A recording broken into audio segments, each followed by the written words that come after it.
All right, players, there's a little bit of a different experience today. You guys aren't going to hear any music. Chris, what are you doing? Huh?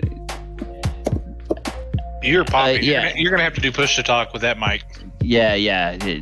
Everything is banging and bashing around. Whatever you're doing, whether you're touching the desk or whatever. You guys aren't going to hear any music on the through the Roll20. That's because the music is coming through stream beats off of Apple Music,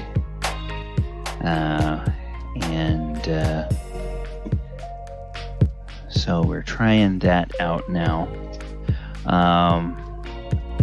I am going to extend our pregame just a couple of minutes because I have to go run down the hall and then grab something to drink. Okay. And I will be back. I'm going to go ahead and put myself on mute. And if you guys go over to the stream, you'll hear the stream beats music. But like I said, you won't hear it through Roll20. You guys just have to adjust your mic settings because I'm literally eating fried crispy chicken 2 inches from my mic and it's not picking it up. I turned on the suppression so that shit. Yeah, I know my mic's a little bit sensitive, so like I could be just whispering and it'll pick me up. But, like, also at the same time, I could be on the other side of my house and it'll still pick me up. Like, excuse me, I'm not even close to my microphone. What? Microphone's haunted. Dun dun dun. I don't know, maybe.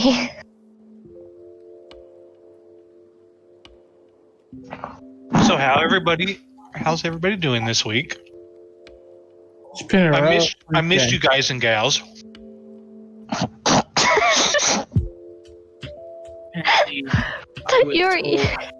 I was told earlier today, after my last game before this one, about maybe 20 minutes ago, that my stage. What?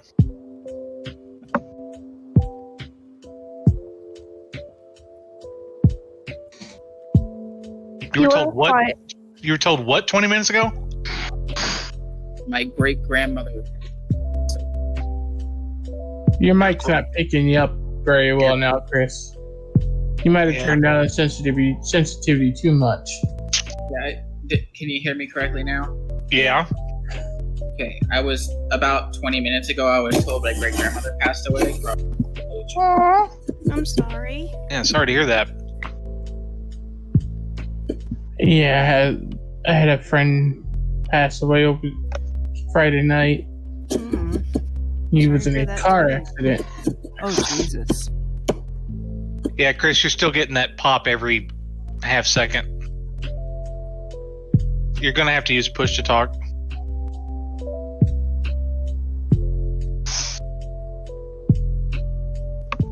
It's not a bad thing, trust me.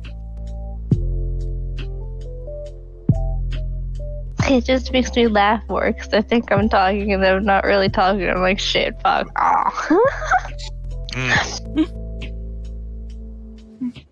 Wish I could share this fried chicken with all of you. It's delicious. I have good news and I have somewhat bad news. I don't know. Give us the bad news first. Yeah. Bad news is the last 30 days my work has been shut down because of COVID. Uh-oh.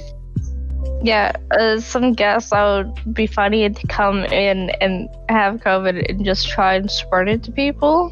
What?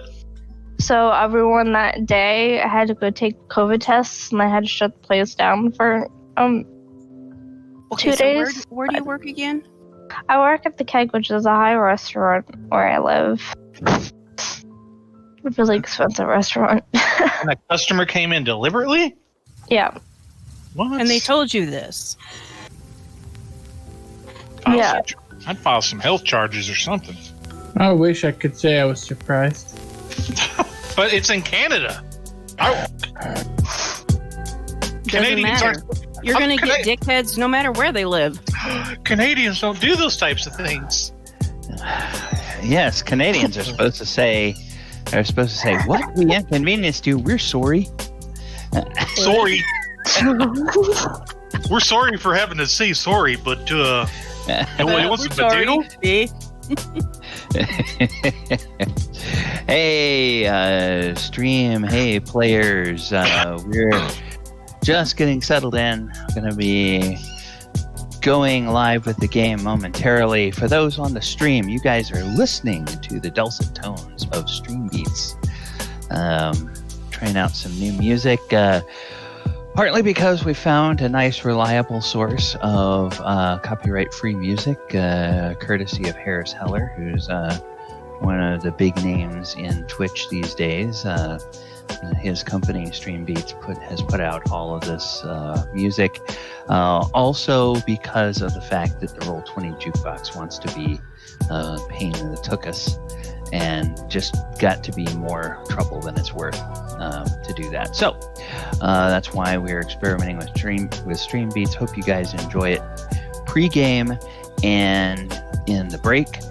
I am going to go ahead and stop the music now because I don't think it really helps anything to have that going during the game. And I'm going to go ahead and move us over to our map. Welcome, everybody. Welcome to the Walker of Waterdeep. Today is session 87 of our game. A little session I like to call Tea with Mochi. Because last time we were in this game, the party had left Minamo Academy and had gone to the Soratami City in the Sky, and they were meeting with the patron kami of the Soratami, a creature called Mochi, who revealed to them actually, he didn't tell them anything that they didn't know. He just confirmed stuff that they had suspected, which is that Lord Kanda of Eiganjo Town is the catalyst for why the Kami War started. He stole something very precious from the Great Kami. The sort of the kami of all kamis, and he has been keeping it hostage in his in a shrine that he has in his city. Welcome, Skyland. Glad you could join us. And now he is. The kami have been attacking to try to get that back. Mochi has said that since basically Lord Kanda stole the kami's child, that basically to balance it out, he has to sacrifice his own child. And Mochi would prefer if that is a decision that the princess, who is about to turn 20, would make for herself. As opposed to having that imposed on her outwardly. Mochi also revealed that there's that a mentor of the princess is the disgraced general from Eigan Town that the party met when they were in Junkai Forest not long ago. And then he opened it up to entertain what questions the party might have for him. And I think that's about where we left off, is that he was going to allow the party to ask questions. And I believe Adamant was about to break out a familiar piece of gear that he has shared in just about every plane since he found it. So I'll open the floor to anybody. Adamant, if you're ready, you can speak up. Otherwise, I'm ready. okay. All right. Okay. Mochi, Yes. I'd like to show you something. Okay. And he rolls out his map of this plane with the image on it. Okay.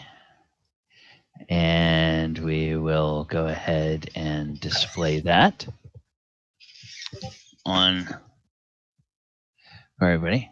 Oh, I see. What is this symbol that is hovering over the map? It I is haven't seen that an before. it's a sigil or a rune, essentially.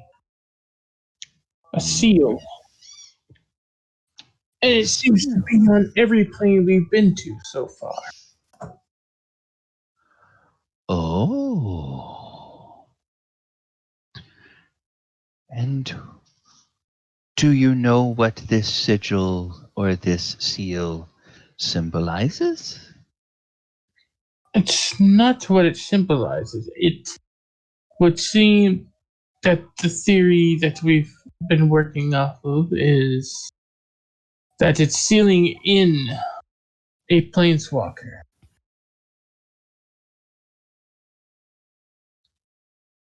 Oh. It is sealing in a planeswalker. Oh, and you say this is on every plane, so this must be a powerful planeswalker indeed. Yes. There was a Golgari priestess who mentioned the name of the planeswalker was Nicol Bolas. Oh.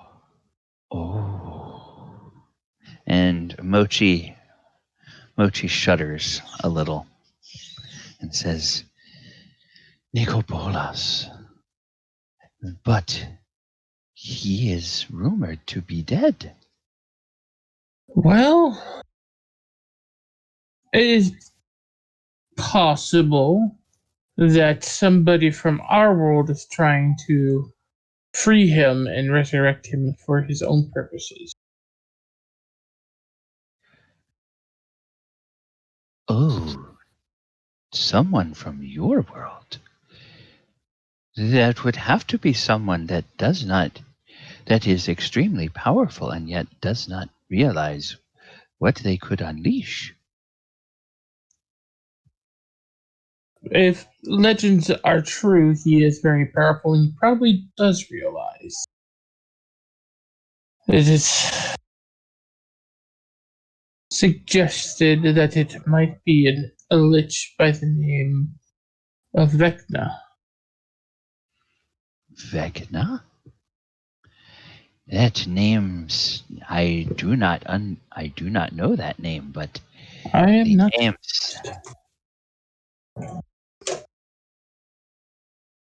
Go ahead. Please continue. I'm not surprised.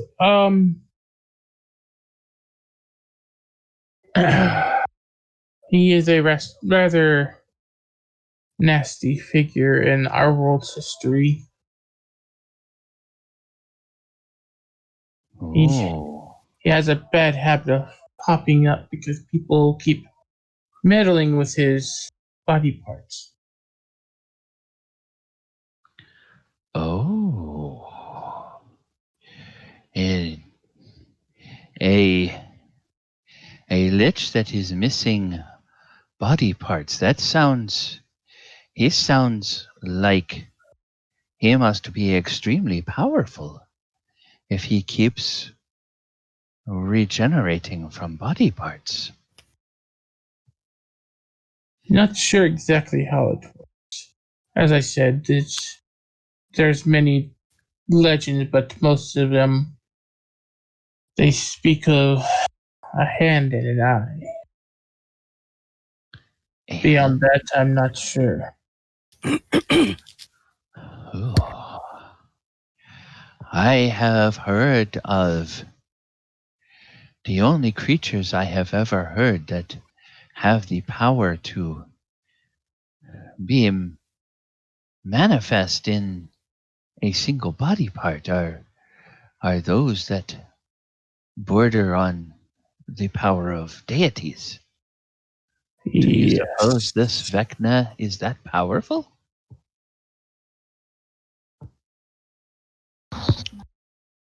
They are not sure, really. Our world's history is complicated, Yes, it must be.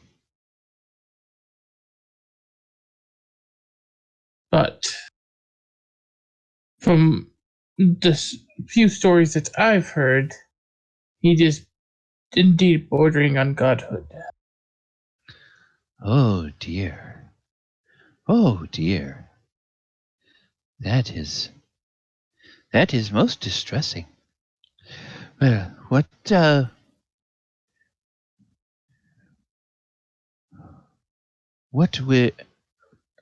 do you have any idea who might want to break the seal on this plane, or are you? I believe that things are being set in motion on the different planes. He points at the main hub that's around Lord Condis' place. Uh-huh. It would seem this is the center of what's going on in this world. Yes. And then Lord, the areas that are marked around it are where other things are being done in. and I see that among the satellite markings there is the Great Academy itself, Indeed. as well as the stronghold of the Aki, and the forest, and the great swamp. It is as though someone were trying to bind all of the colors of magic together. Indeed. I hadn't Oh, put that together before, but now that you said that, if someone were able to harness all 5 colors of magic at the same time, that someone would indeed be as powerful as a planeswalker with the legendary strength of Nico Bolas. And if one exists in the realm of the gods that wishes to free a Nico Bolas, then what else might they loose upon the multiverse? Dear. Oh dear. What do you know of Bolas? What can you tell us? Oh, Nico Bolas. Nico Bolas, much is spoken of him. There are many legends. Nico Bolas is sometimes called the Ravager, or known as the God Emperor of Madara, the Forever Serpent, or the Horned One. It is said that in the beginning of the multiverse, there were 7 elder dragons. And Nikobolas was among the youngest. And as the youngest, he was the most impetuous and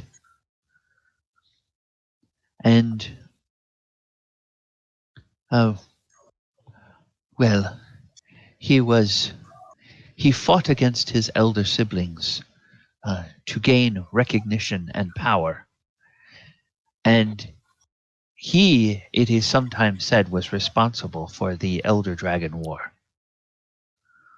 Of course, he survived, and he. Wait, the backup. What do you Yes. know of the Elder Dragon War?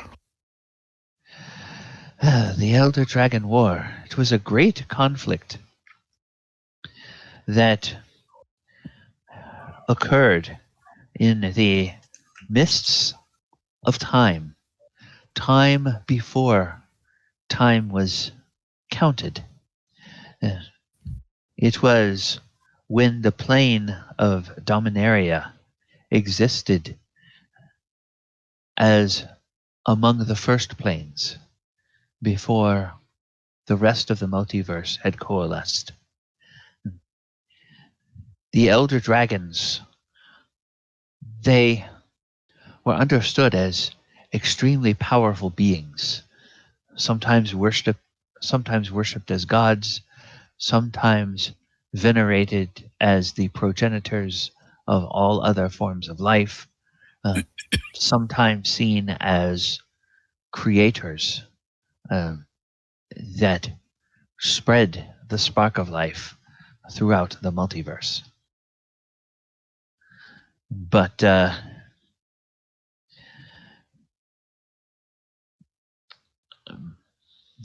Nikobolas, he was greedy, and he kept seeking more and more from his siblings. And finally, several of them were baited into sending armies to attack Nikobolas and his lands. And his army was defeated, but he vowed revenge. And he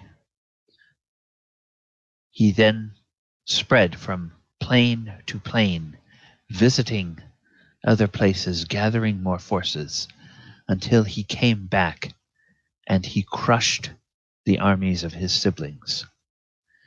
And he named himself the God Emperor of Dominaria. But there are many, many other legends of Nikobolas, and he traveled to many planes, caused much havoc, and he was nearly slain many times. Finally, in a time that is known as the Great War of the Spark,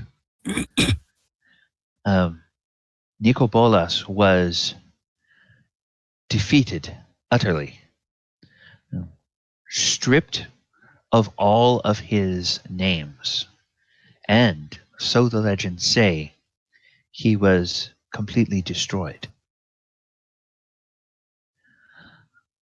But now, seeing these seals, as you say, I wonder if the rumors are true. I wonder if a being as powerful as him could be completely destroyed. Perhaps he has been imprisoned somehow between planes on a plane that is not a plane. I'm curious. You said that he had siblings. Would it Yes. be any names that we might know? Oh, I would presume that on every I would presume that on every plane, he and his siblings are known by different names. The elder dragons. Let me see. He sips his tea, and his eyes seem to drift away as though he is trying to remember something.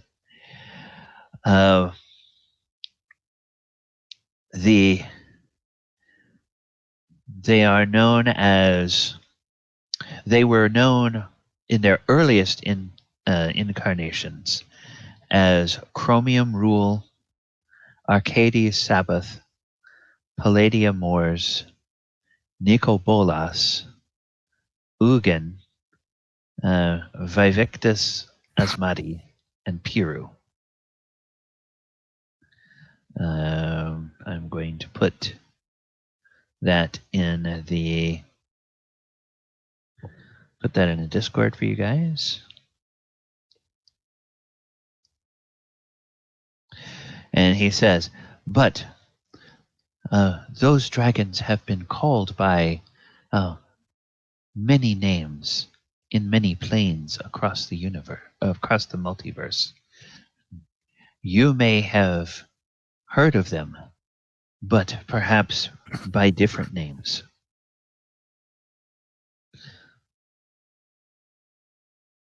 I see.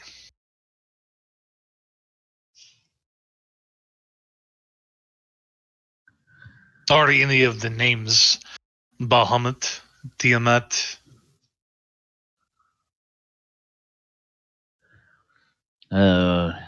He says, Bahamut, Tiamat? Those names are not familiar to me. It is possible that the beings that are known on your plane as Bahamut and Tiamat might be among the 7 elder dragons. Galibar says Bahamut is the god of all good dragons. He is known as the Platinum Dragon. The Platinum Dragon. Oh, well, that could perhaps be a reference or another name for Chromium Rule. I do not know. I want to say something, but I'm pretty sure I have to roll a religion check first. Galibar says, in our world, unlike the dragons you guys have here, the Guardian ones, dragons in our world aren't as rare, I should say. There's many different kinds. Ones that are good based on different metals, and ones that are bad based on colors. Bahamut is supposedly the father of all good dragons, and Tiamat is the mother of all bad ones, and they're constantly in war with each other. Oh, they sound like two parents in an unhappy marriage. I doubt it is any kind of marriage. I believe that, like, if a good dragon ever sees a bad dragon, they will instantly start fighting each other and trying to kill each other. Oh, that is a very distressing thing. That must be frightening when dragons attack each other. I could not imagine what would happen if the guardian spirit dragons ever went to war. The colored dragons in our world. They're all very evil in several ways. One of the kinds, called a black dragon, enjoys torturing victims. Many others just enjoy destroying towns and taking lives. So they are a blight of a certain kind on our world. So the good dragons seek them out and destroy them. Hmm. Tiamat and Bahamut have a younger brother.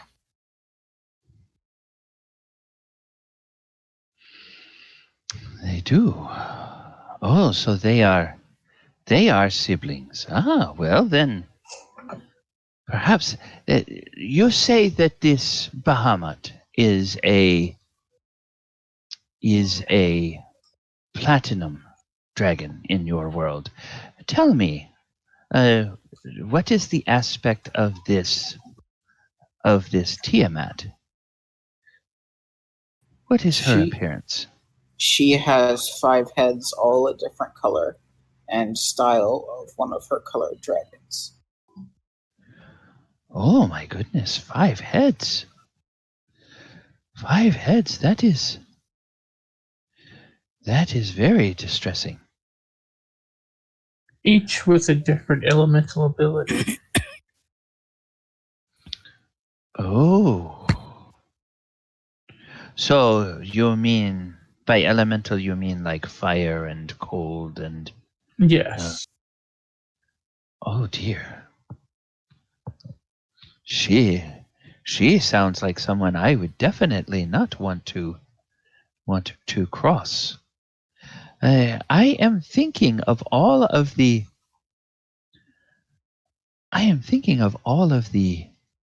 lore about the elder dragons, and I can think of none that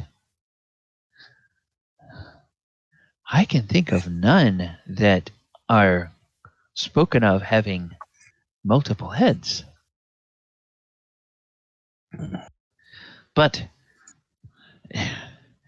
I am not much of a student of religion. I care more for the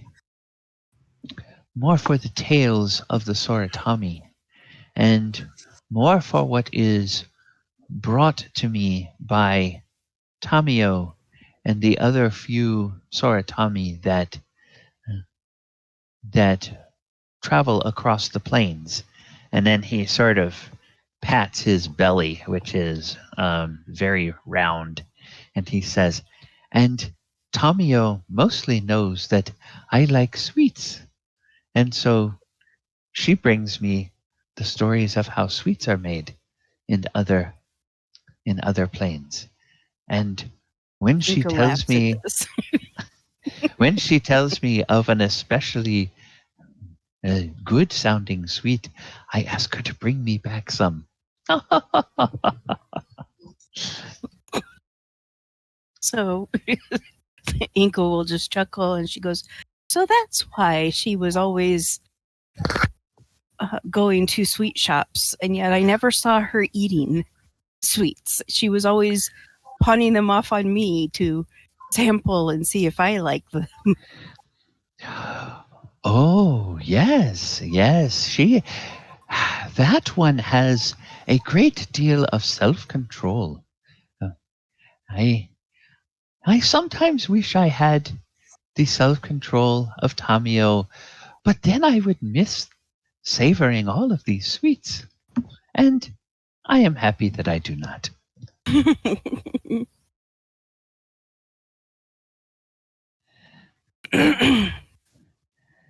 Well, that is good to hear. Now I know why she does certain things. Mm-hmm.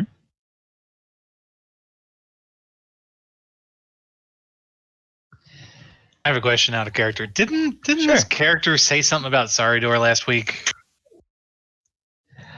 Uh, Sworn he said something about it. arbiter or something. Said he recognized that Aurora was a servant of what he called the Keeper of Secrets. Oh. And that made Aurora very uncomfortable. Because, like, you get you've gotten the distinct feeling that Aurora likes being kind of mysterious and likes having more information than anybody else that's around. And so when somebody can sort of, sense it and understand something of its origin without being told, that kind of creeps Aurora out a little bit. It feels very much like he's not in the accustomed position of knowing more than the people he's talking to. Balazir looks at Mochi and he says, "What do you know of the Keeper of Secrets, and why does he have such an interest in me?"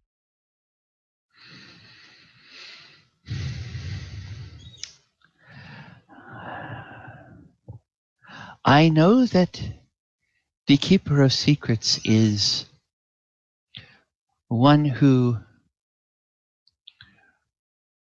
enjoys knowledge being safeguarded. So if you have earned the favor of the Keeper of Secrets, then it must be because you are able to keep knowledge to yourself and understand when and under which circumstances it should be shared. There are those in the multiverse who will say that knowledge wants to be free, wants to be shared. And I must say that I have a strong empathy for those folk. I would like to think that the more people that know a thing, the more wise people can decide how that knowledge should be used. But it is true that there is knowledge that people will use to do great harm and cause great destruction and kill many beings. The example of Lord Kanda is one such example. I have mentioned that it was a secret that the oh gosh, I'm forgetting getting the guy's name. Nine Tails. What was his name?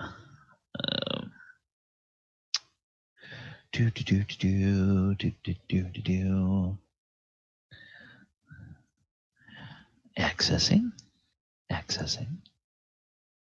As we are looking up.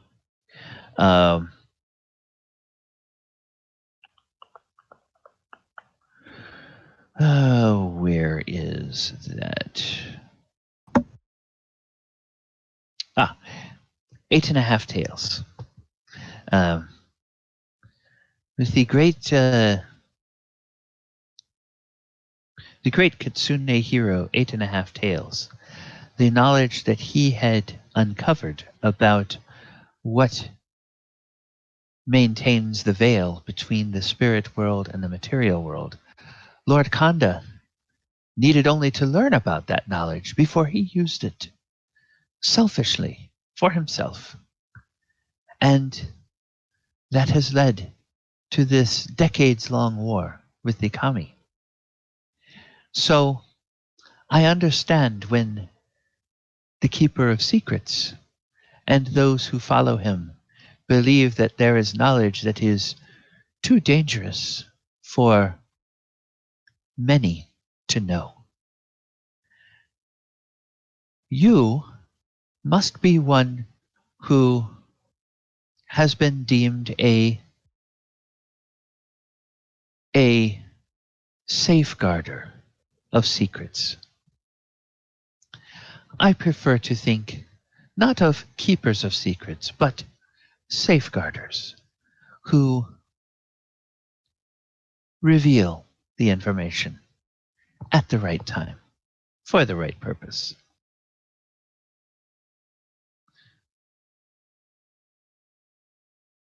Would it please you if that is what the Keeper of Secrets finds in you, Oyohusa?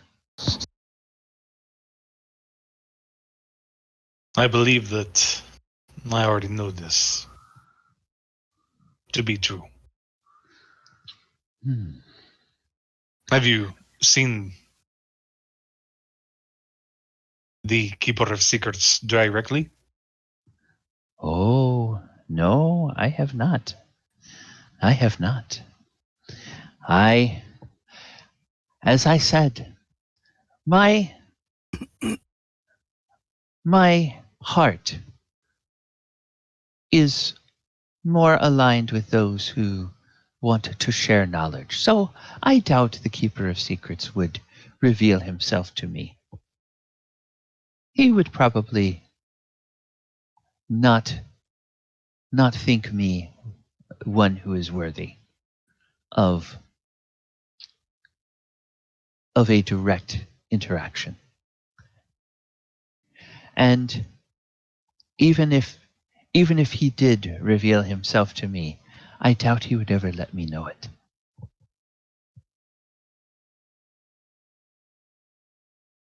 How do you suggest that we obtain the princess? Well, I can assist with that. The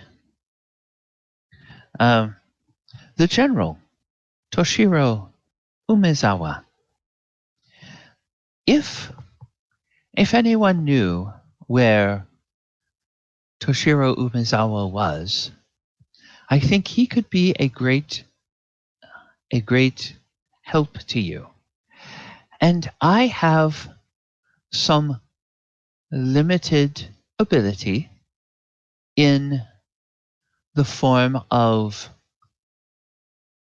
fast travel as well as disguise. Tell me, are you aware of this Toshiro Umezawa? Have you heard any rumors about where he might be?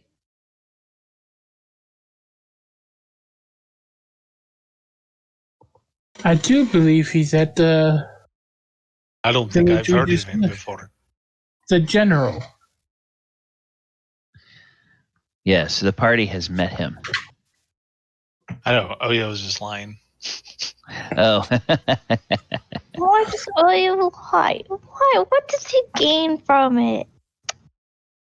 Yes, we've met him.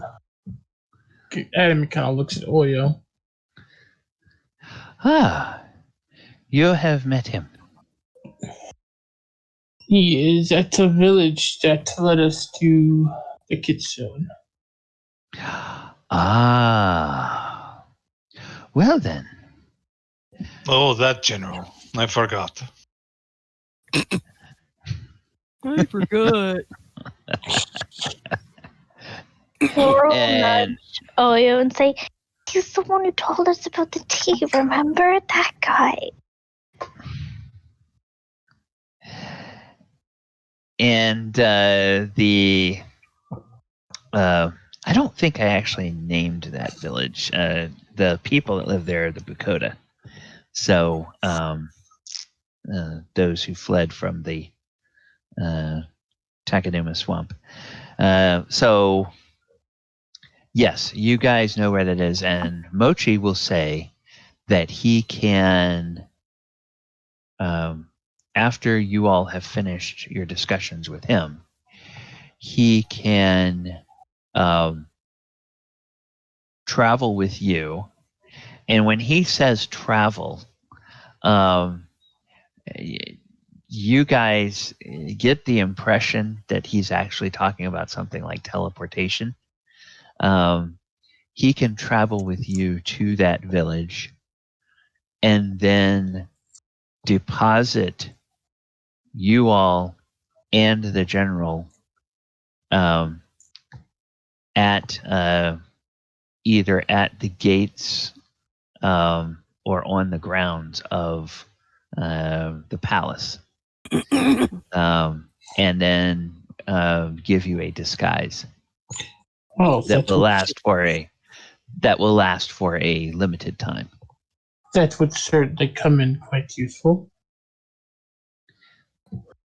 Yes, you have talked about all of the difficulties you have had in your travels and constantly being harried and attacked by different factions. I would save you from some of that if I can. I believe that. Tends to be more of an annoyance than anything. Well, yes, but enough attacks. If you should grow tired of them and lose an edge, then even an inferior opponent can fell a mighty warrior who is not as alert as he should be.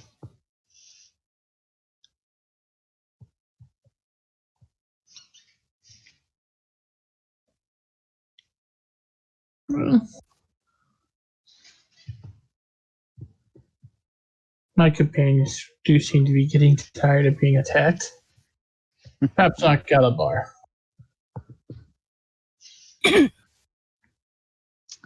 Yes, Galibar is a fierce-looking warrior. Yeah, we've been underestimated like 3 or 4 times now since we've entered this area.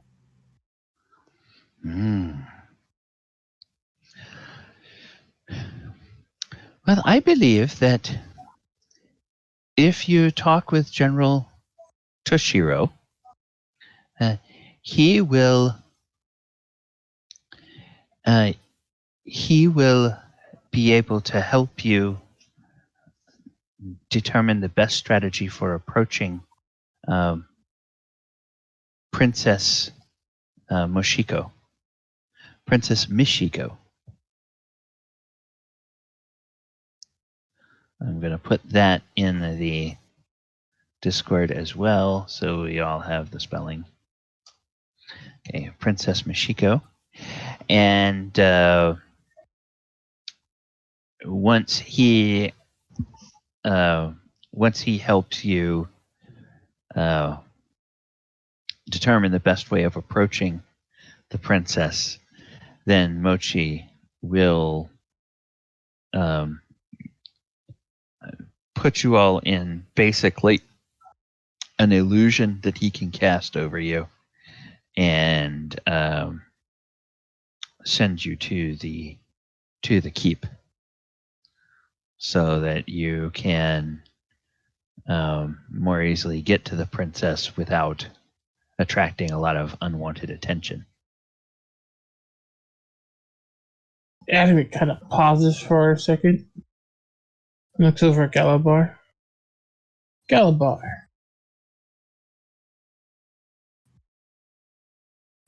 Yes. You were able to meet my guild's leader, yes?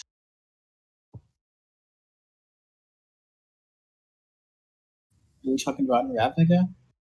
Yes. Which guild's leader? The Izzet League.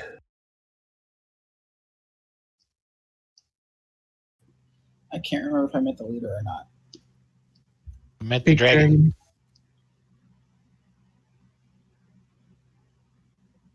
Yeah, you met him visit. Then he says, yeah. Can you give me a bit of a description?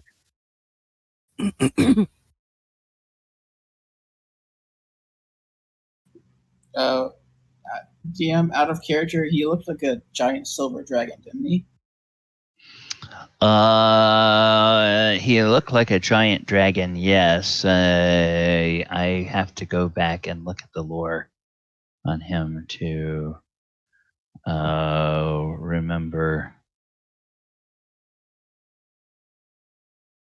remember what his appearance is like. Okay, so who is the Niv Mizzet?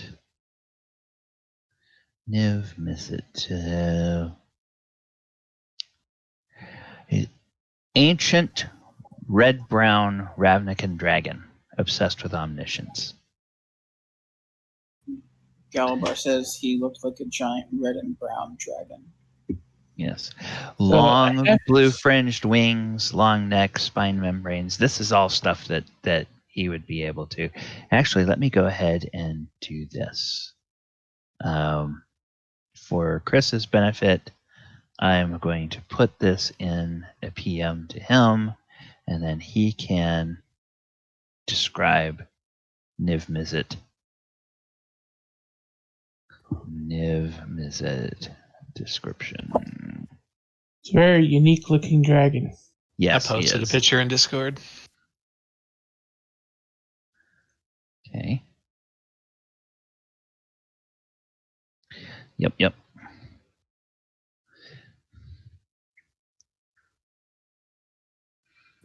He's got all Galibar kinds of says little colors going on there.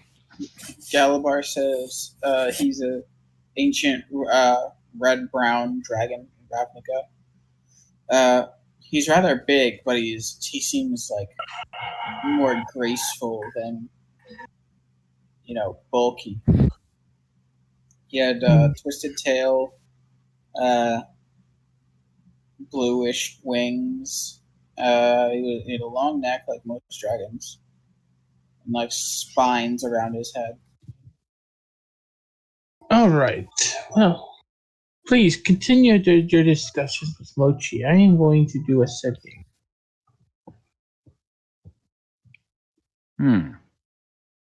Okay.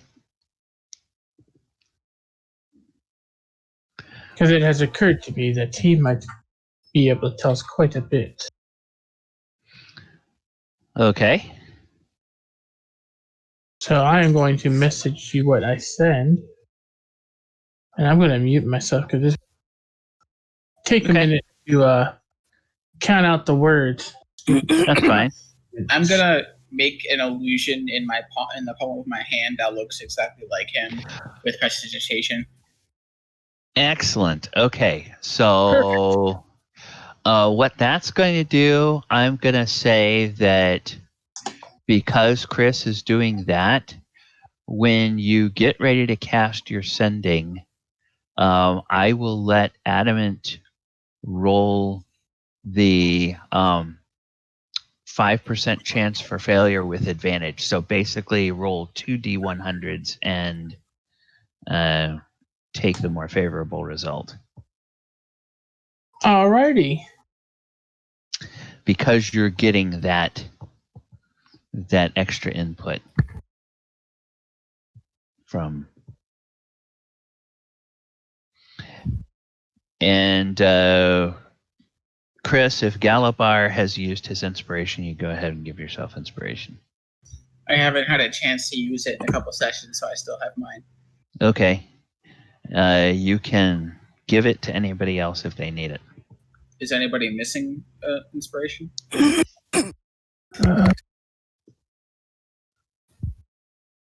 I have. I think so.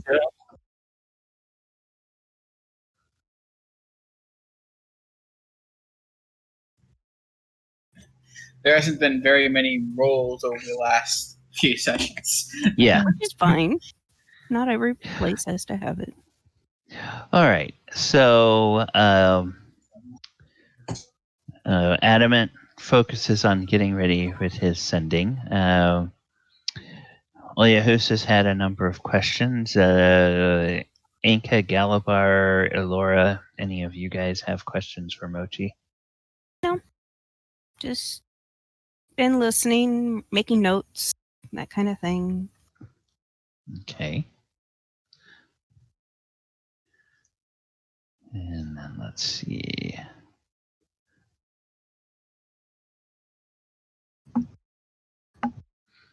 All right. And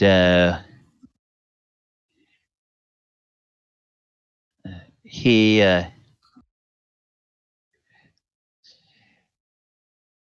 Mochi will tell you. He says, "Do you tell me about the people that you have met here in Kamigawa? Which of the different types of people that you have met have seemed to you the most intriguing?"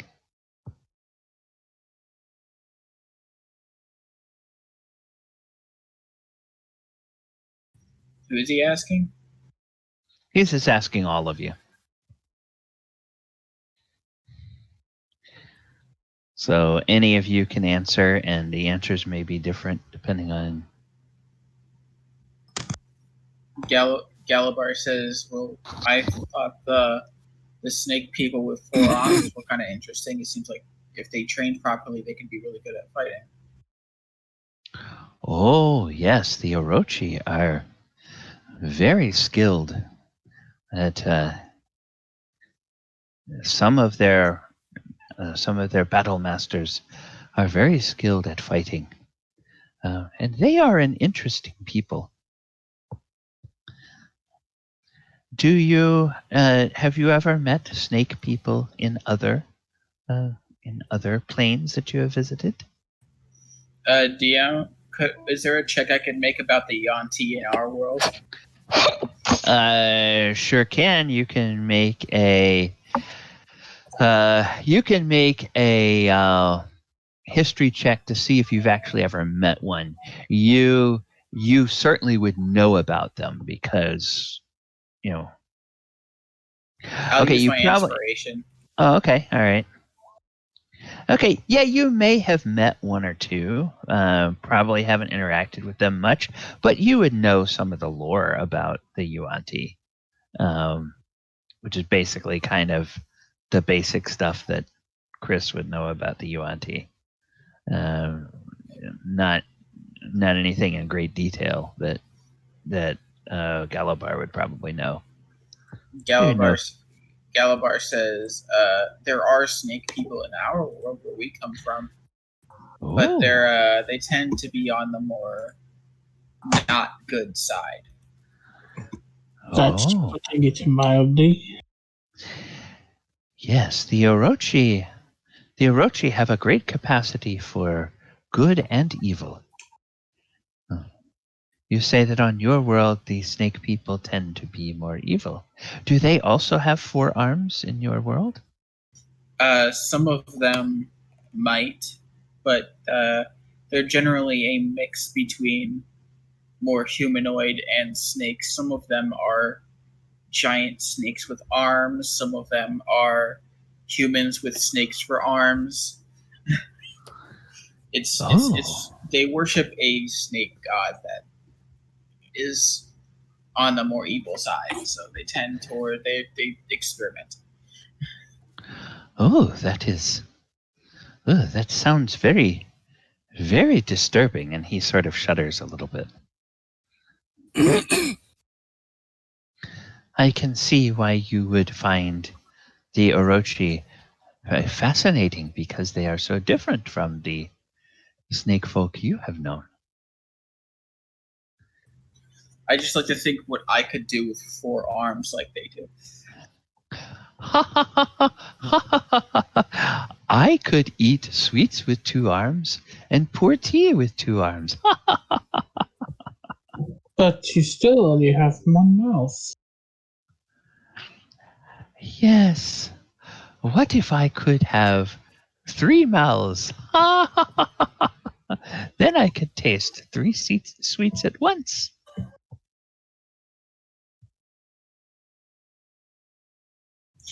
When he said that, all I think of is the gibbering mouther. Same.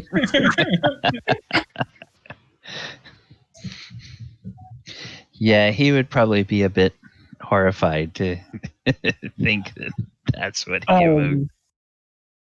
Perhaps more mouths is not a good thing, Mochi.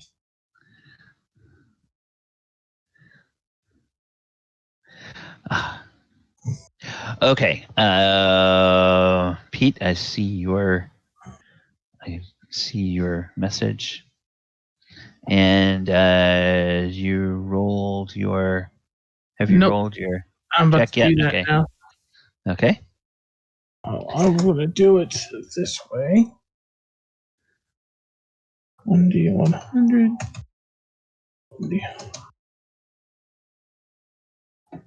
Yep. Okay. Good. Both directions. Awesome.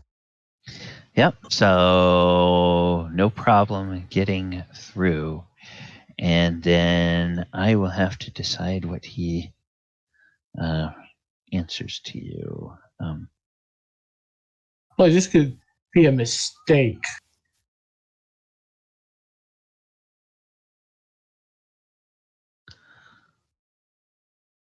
That might piss him off.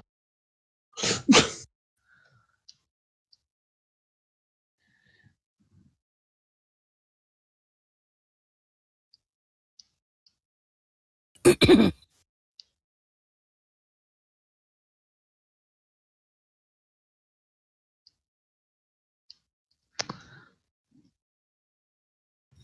be fair, Adamant has not hesitated to make things angry before. No. Not the message itself, the content of the message.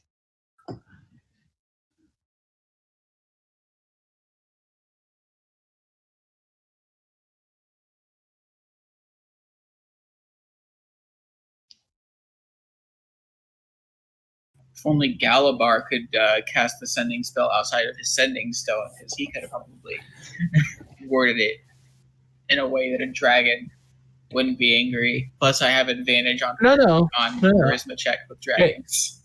He worded it very politely, but it's the content of the message, quite literally. Okay. There is the response. And that's exactly 25 words if my count is correct. Adamant is going to be doing another sending spell. His little antenna keeps popping out of his head. Okay.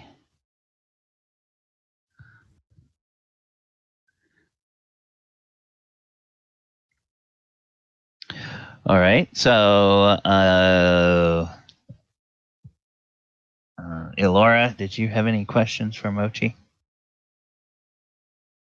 Elora this whole time has been like silently like eyeing at herself, trying to think of something, but she really can't place her mind on the thought of having to kill someone, a princess, just so this whole thing could be over.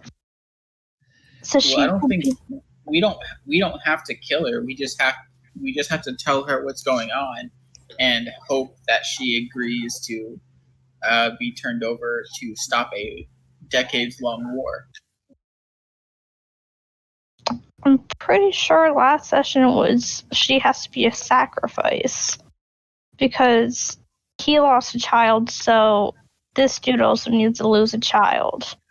And the child is the princess. No? That language was used. sacrifice for a sacrifice. It is true, at least the way Mochi understands it, that the child of Okagachi, the great kami, has not been killed. It has basically been captured and held. And so when they talk about a sacrifice, it could mean something like an exchange.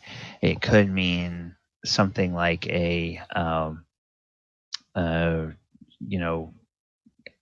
a literal transference of the princess from the material realm to the spirit realm. Now Mochi did mention that if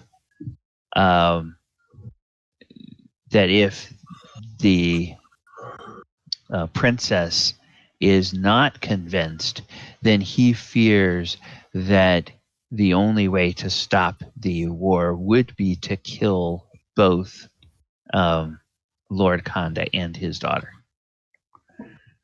Okay. So that did get mentioned, but kind of as a last resort.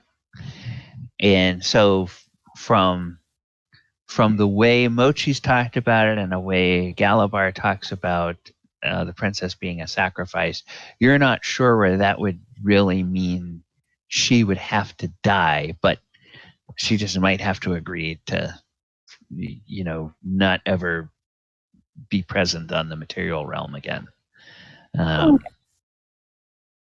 Sacrifice being a more broader term than what I thought it was going to be. Right. Than a literal blood sacrifice. Okay. Let's see. But either way, Elora would still be contemplating it and thinking, what can we do to stop this from happening? So she'll be like trying to pick her words and then like letting herself go down like, no, I can't. Until she finally says, you know what, fine.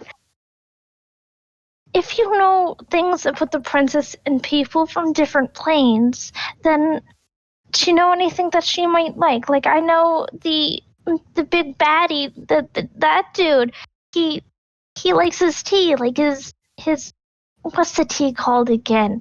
Oil, is it like lavender honey? Lavender lemon or something like that. So does this woman have a nice tea that she likes?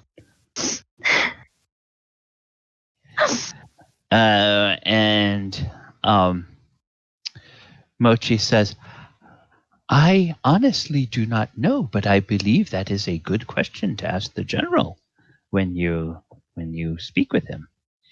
He would likely know what she likes. She'll nod her head and say, "Okay, I'll write that down." Enka, pen. Quill.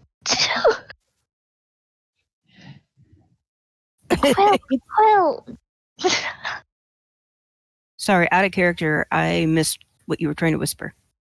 The quill, like what you're writing your notes with. Yeah. Laura needs it. So Enka kind of goes, what? Looks up and goes, what? And then when you say the quill again, she's kind of like, looks down at her feathered quill and pen and goes, and then she kind of very slowly hands it over to Laura. Like, okay, doesn't she have her own note-taking supplies? Elora smiles and then grabs the pen, tips it, and then writes it on her arm and then says, wait, I can't read this. About this time, she's like, Enka is still holding out her hand, kind of like, I could have written it down for you. Yeah, that might be better idea. Okay. She hands it back at you. She takes the quill back, and then she's like, okay, what did you want me to write? She flips to a new page. Ask the sergeant, dude. That person, if he knows any tea the princess likes. Oh, and her favorite animal. Maybe I can impress her with a magic trick. So she's like, ask Sergeant Dude. And is trying to write it out like you.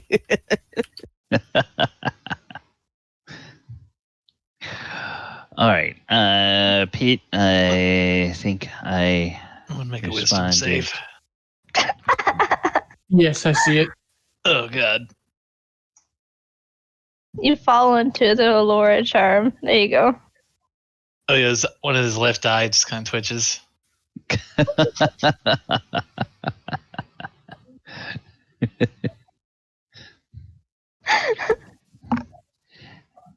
And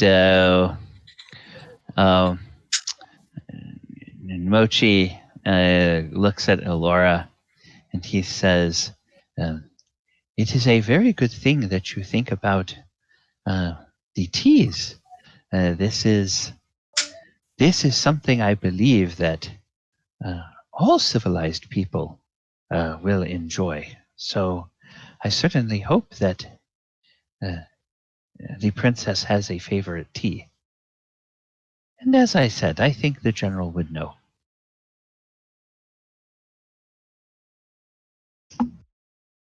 Laurel will smile proud of herself and say, okay, I'm done.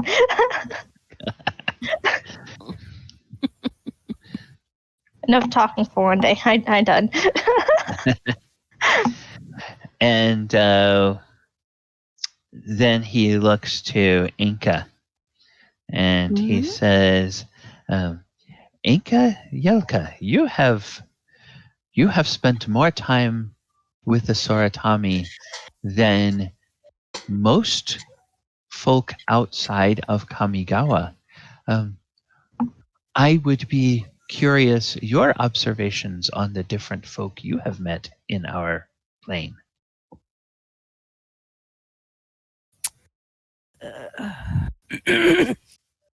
Sorry. So you are asking me of my opinion about the Soratami people? Oh, the Soratami and the other inhabitants of this realm. Well, compared to what I have seen traveling with Tamiyo, the people here are,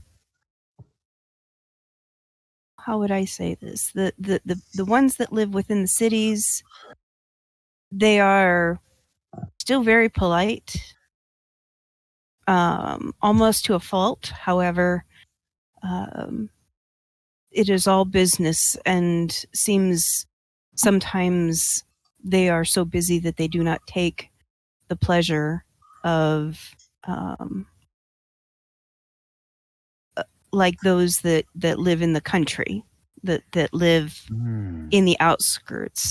And those that live in the outskirts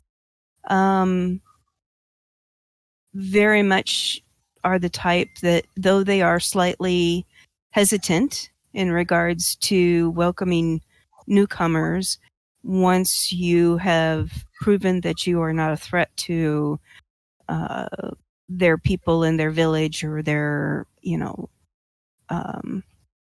smaller establishments, should I say, they are generous to a fault and very much willing to listen to what you have to say.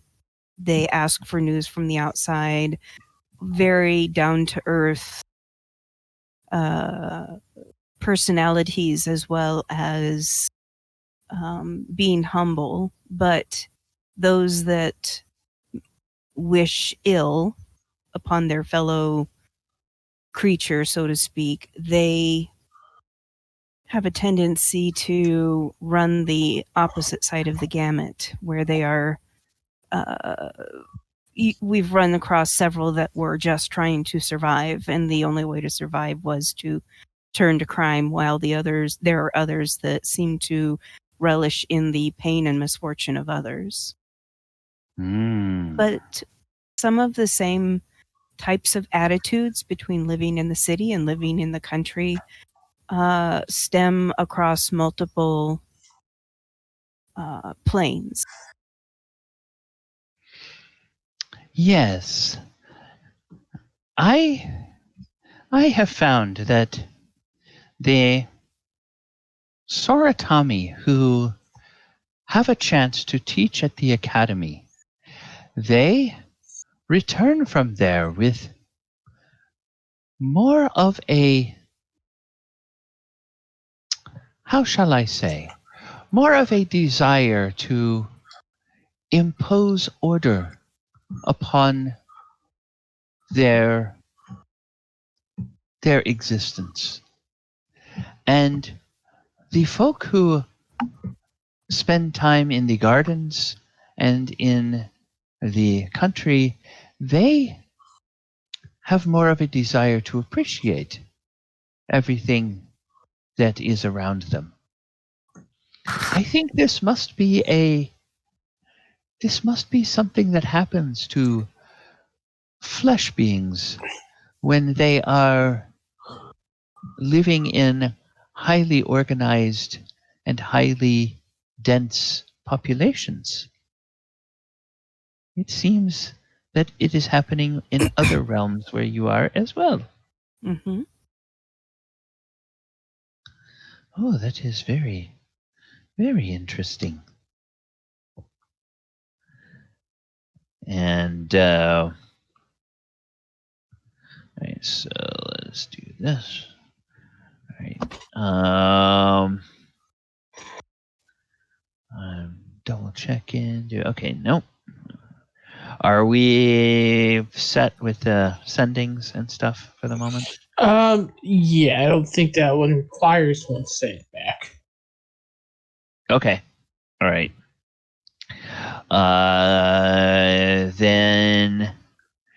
Then the question for the group is, do you all think there's anything more that you would be able to gain from talking to Mochi at the moment, or do you feel like you would have more of an interest in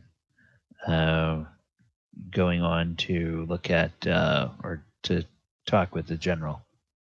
I think it's time to go talk to the general. Okay. I do have one question though. What was the sense that would those sendings be urgent or calm?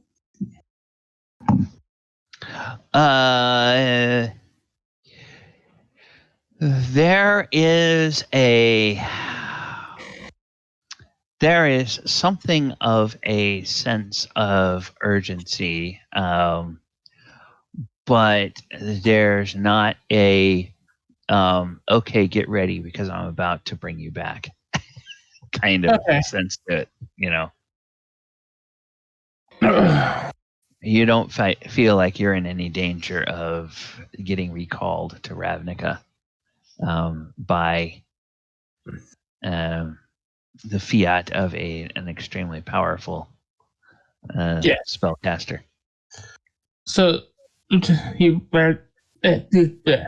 Adamant looks at the others and he was going to say, I have conversed with Niv-Mizzet. We should probably hurry and finish what we came here to help with and find what we came for. He responded with a bit of urgency in his tone.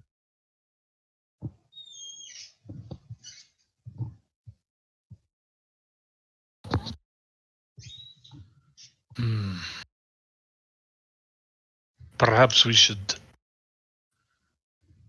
move a little bit quicker. Yes.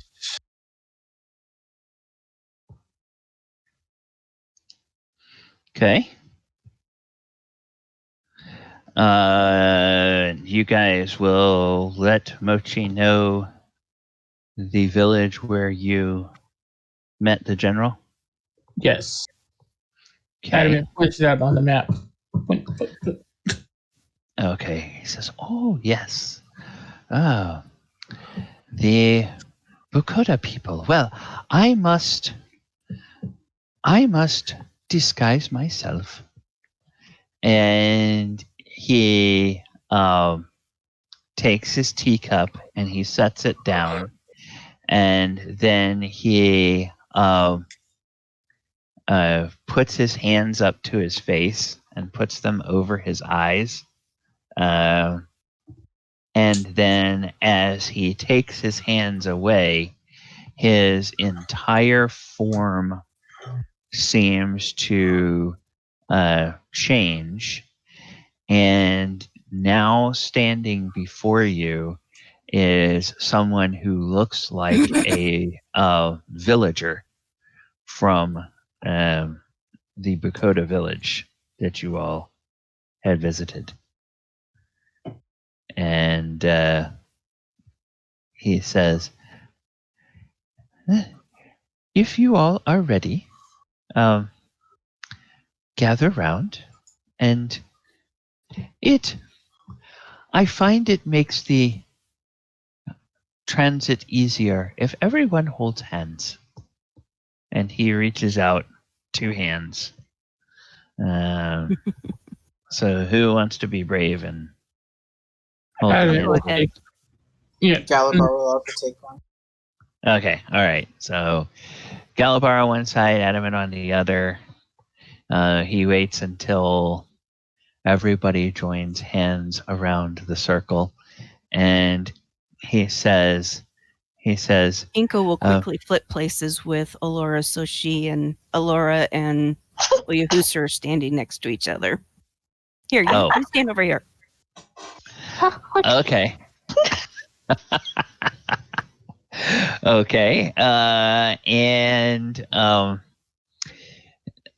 Mochi says, I will have you know that I have teleported 499 times in a row without winding up. Don't say anything. Without winding up inside a tree. So we should be fine. And 499 times since it's happened? oh, but the 500th time, I was wanting to know what it felt like to be inside a tree. Well, don't think that this time. Oh. Well, I am a being of spirit. You all are beings of flesh. I don't think it would be very pleasant for you or for the tree. So No. I would not do that. Now Laura's out to herself thinking about how it would feel to go inside a tree. Uh-oh. And I'm sorry. Bowl. We have a 6th player in the game today, which is That is adding Ivy's commentary.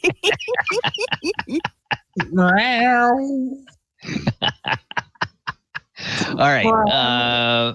So Mochi doesn't appear to say anything, just sort of closes his eyes, and the world just sort of flickers momentarily, and you find yourself suddenly in a darkened forest, just outside of a familiar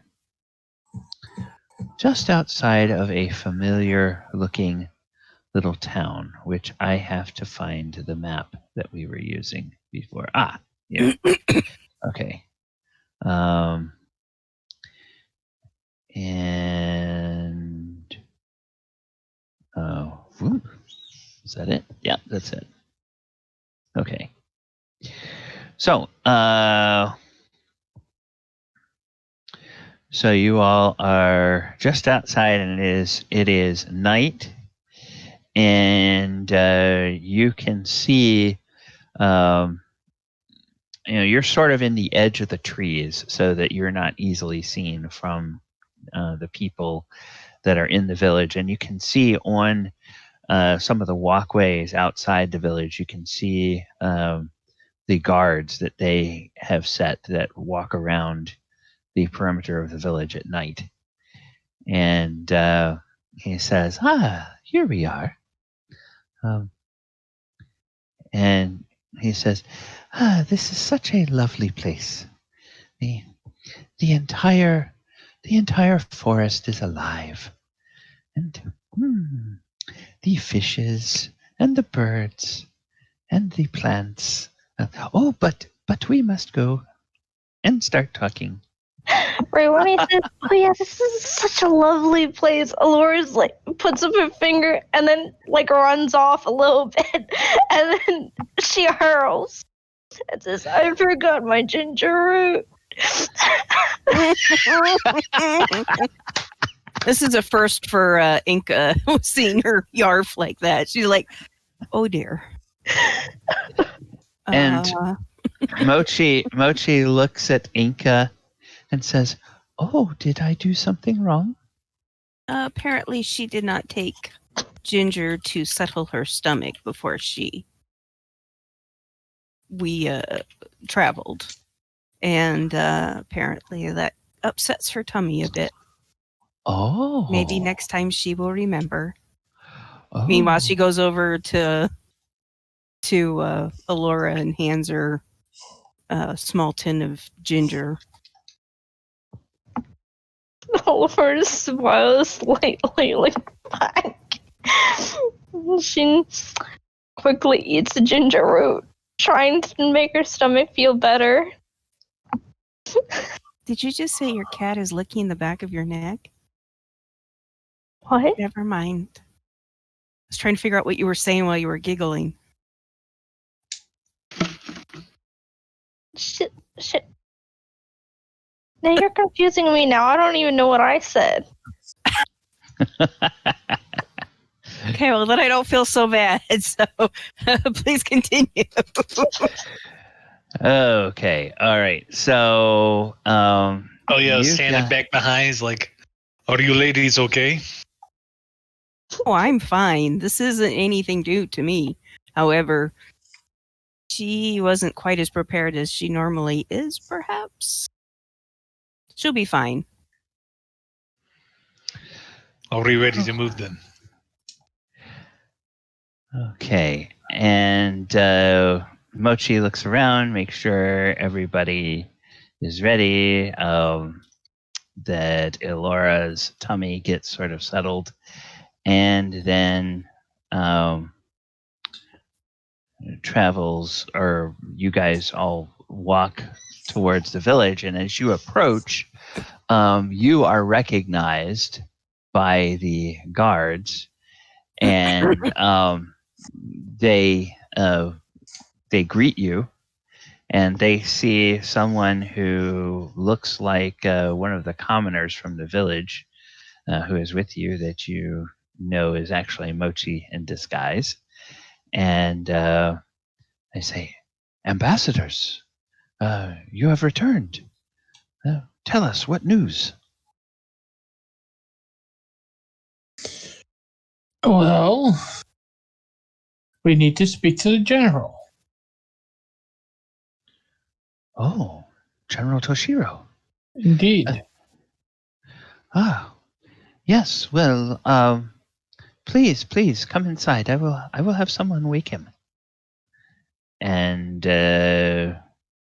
so this guy runs in, and then you all can, if you have control of your tokens, which I think you do, you all can go in as you wish, and then he will run on in. Oops.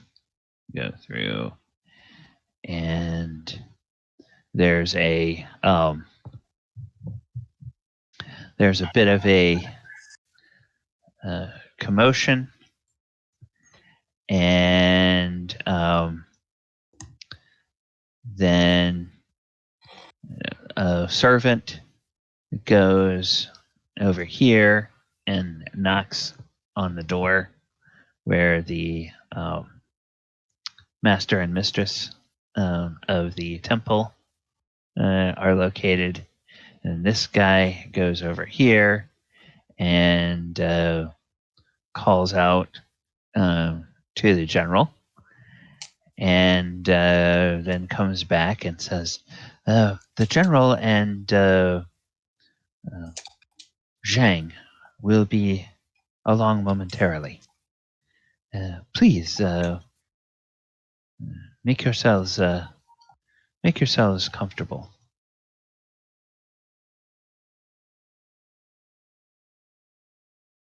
And then while you guys are getting ready there, the Mochi will come on in and follow you guys in, and the servant will bring some tea, and we'll set out a little table and a tea set, and he comes out here with you guys. Then, after a few moments, several people emerge from inside the deeper inside the structure. The master and mistress, they come out, and as they come out, Zhang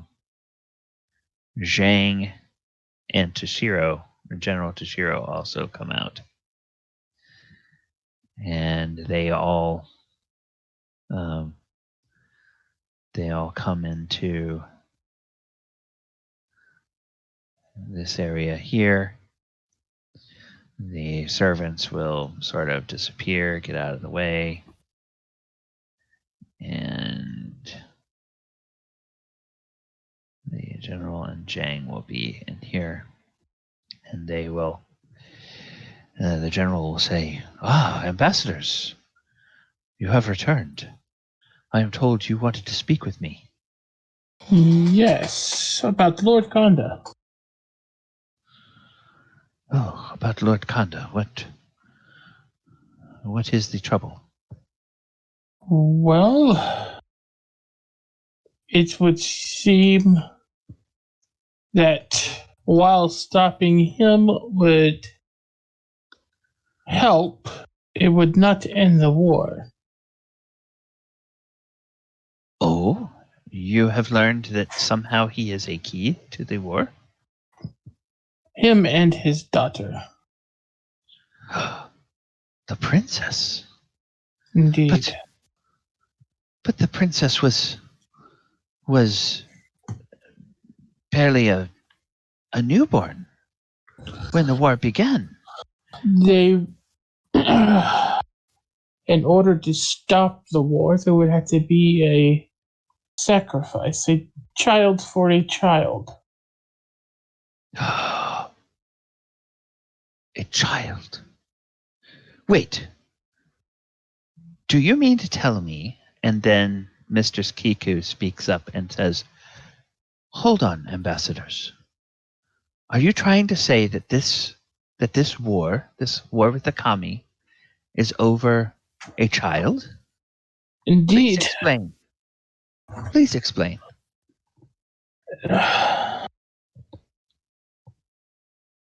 Lord Konda stole the child of a powerful kami and has imprisoned it. And everybody, all of the people of the village, they all look at each other. Their eyes are wide, and they can hardly believe it. Everybody except for the general. The general's features just darken a little bit, and says, "I cannot believe he would do that, and yet he has betrayed everyone who was dear to him." Oh. So he has imprisoned a child of a powerful kami. Indeed. And thus the kami seeks the Lord Konda's daughter in exchange? Yes, preferably of her own free will. Which is why we came to see you.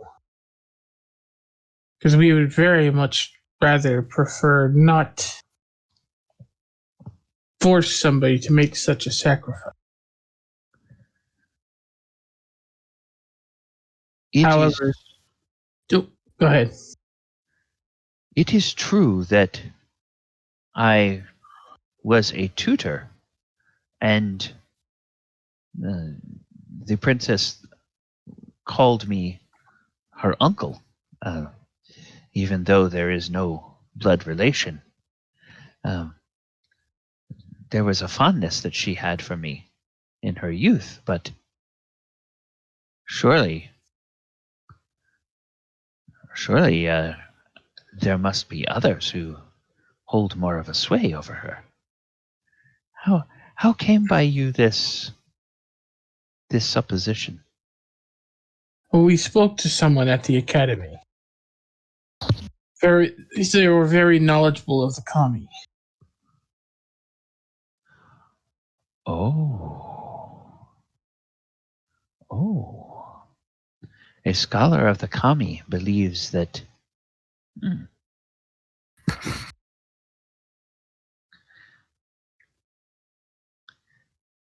there's a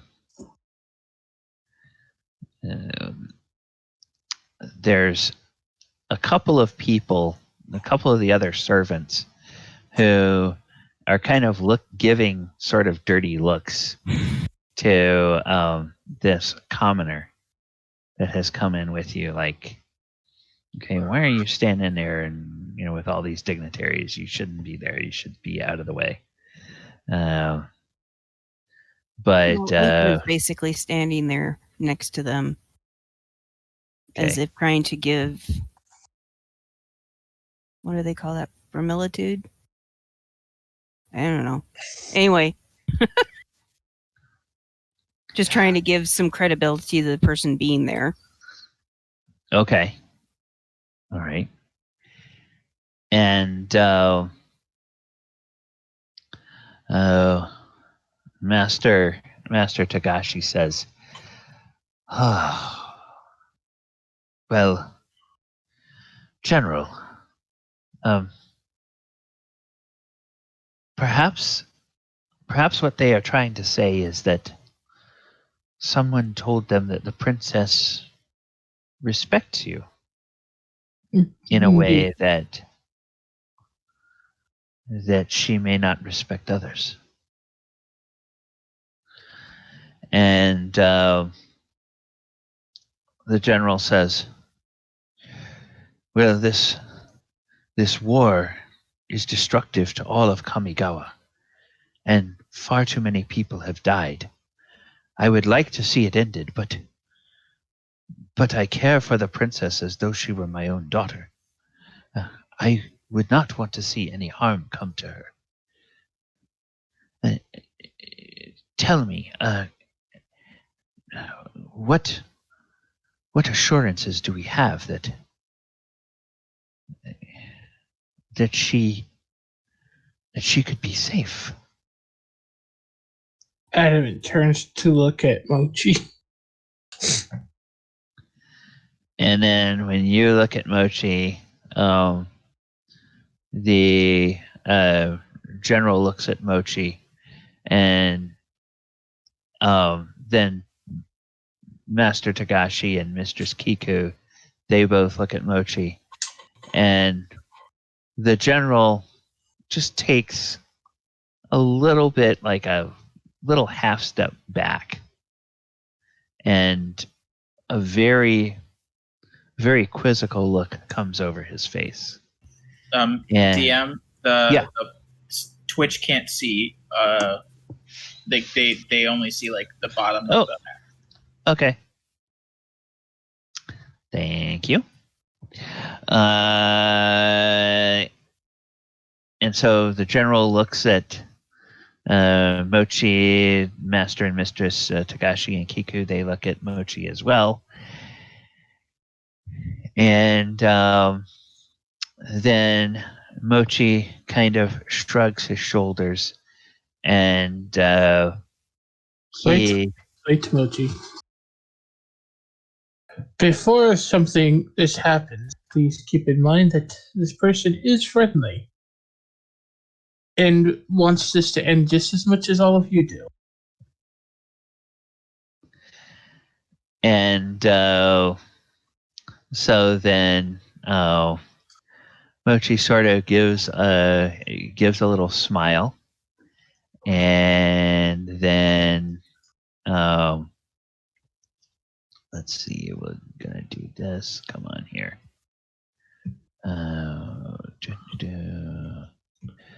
We will go back here to where the players are.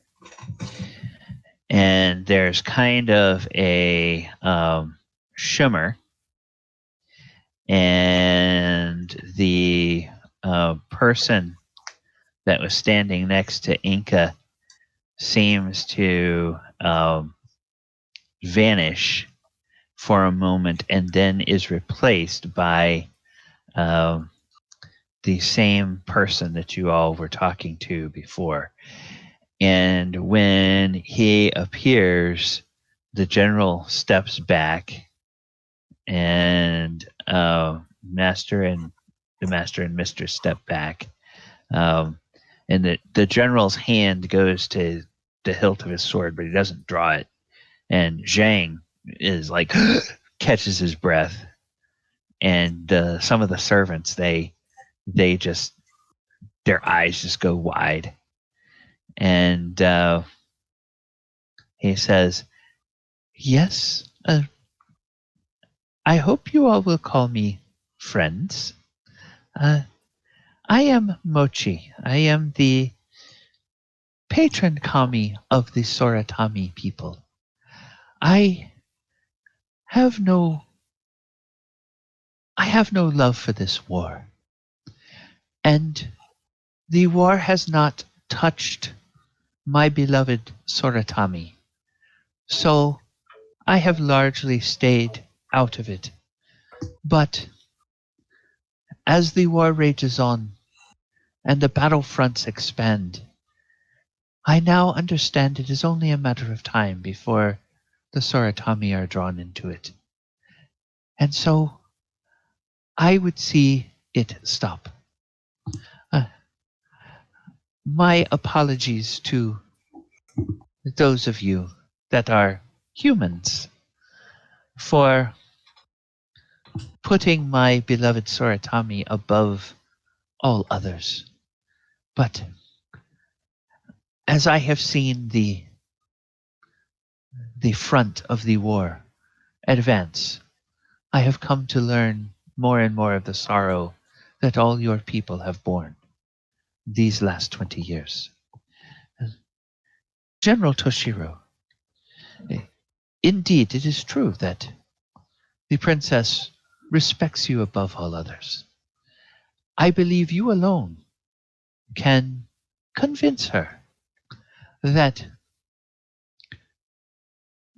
if she were to take the place of that which was stolen and agree to join Okagachi in the spirit realm, then a child for a child, an existence for an existence, if you will, that would be satisfactory.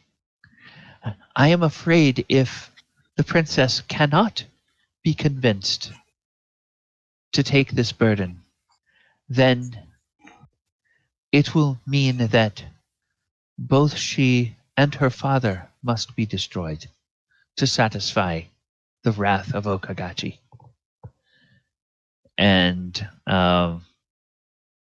Toshiro, the general, looks at him while he's talking, and then looks past him over at the master and the mistress, and then looks back to him,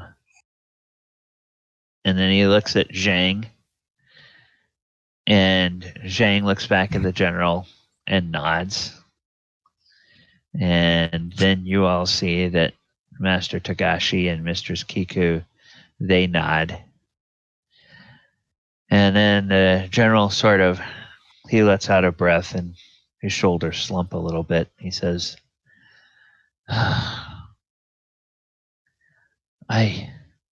so it is true that Lord Kanda is behind this war. His actions. How did he even steal this child?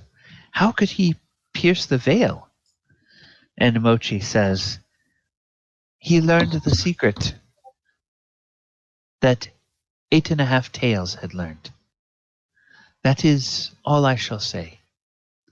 You all know the story of 8.5 Tails and why he is known as 8.5 Tails, and all of the humans, they all nod. Lord Kanda used that knowledge to steal into the nursery of Okagachi and steal his unborn child. He has kept that hostage in the most sacred of places within Eiganjo. And Toshiro says, the Shrine of Myojin. And Mochi nods and says, the very same. I believe that this secret is known to very few. I am not even sure if Michiko herself knows. But if anyone can convince her to free the child and to be a sacrifice to end the war, then you would be that person, General, I believe. And then the general looks at all of you and say, ambassadors, what say you?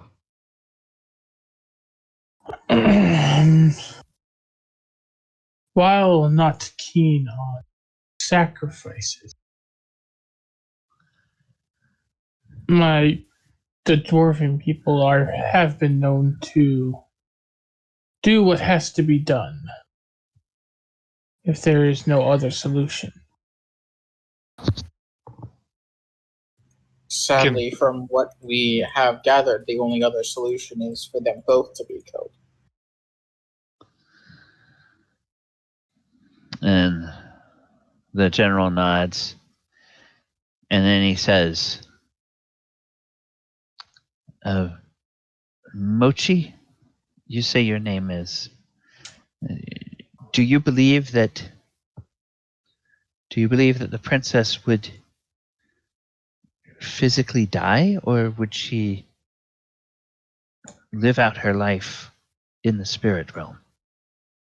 How would this sacrifice work? And Mochi shrugs his shoulders and says, I do not know the mind of Okagachi, but I believe that Okagachi does not believe in needless death.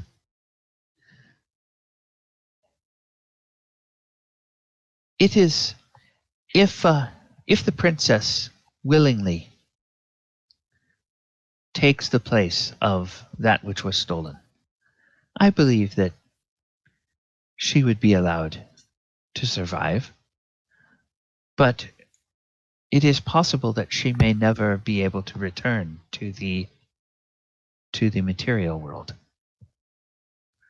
So in a sense, it would seem a sacrifice to those who have known and loved her in this realm. But in a sense, she could become known and loved in a completely different realm, perhaps, and experience an existence that very few kami or mortals have ever experienced, which is what it is like to be both.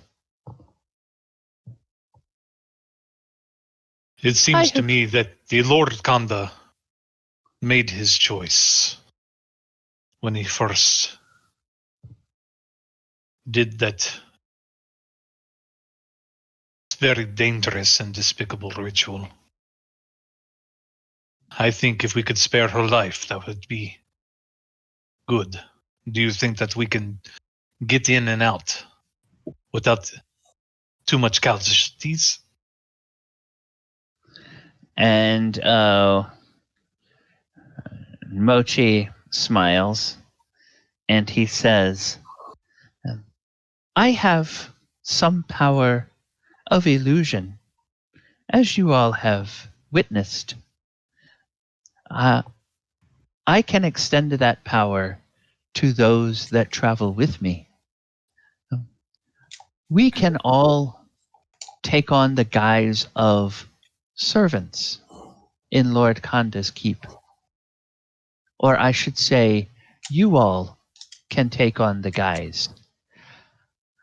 I must not remain, for Lord Kanda has wards in place that would detect the presence of kami.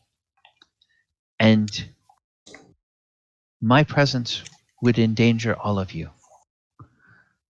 So I can take you to the palace and leave you there and cloak you in illusion that will last for a time, perhaps an hour or two. But in that time, you would be able to speak with the princess and hopefully persuade her to travel with you to the shrine, which is of course also in the temple or in the palace.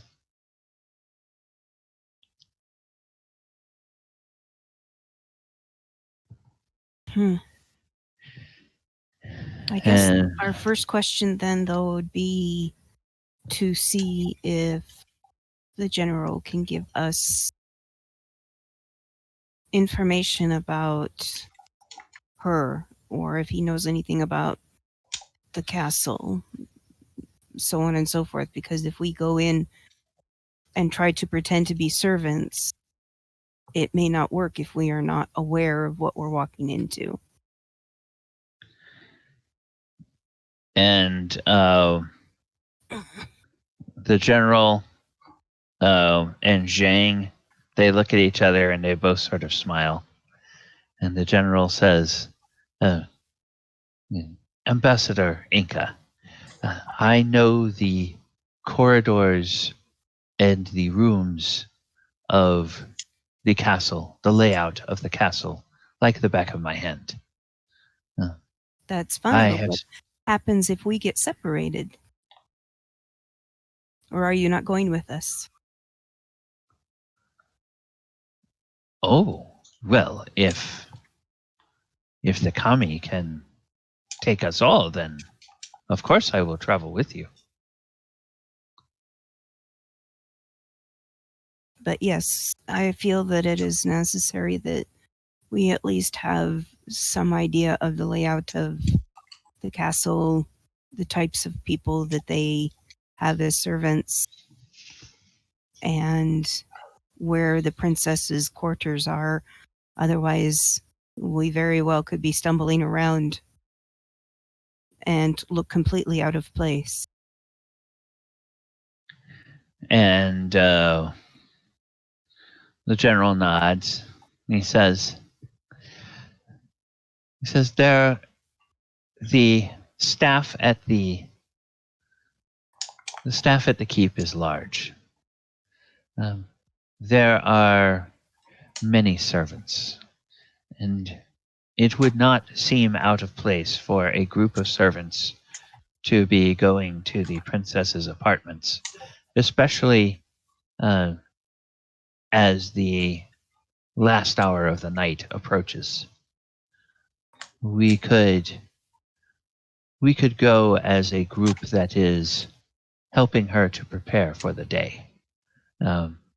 the maids who will help her dress, the servants who will bring her morning meal and her tea, those who will draw her bath for her, and the like. Oh yeah, it's like, won't she probably only allow female servants to be in her inner chambers? Oh, we would not need to.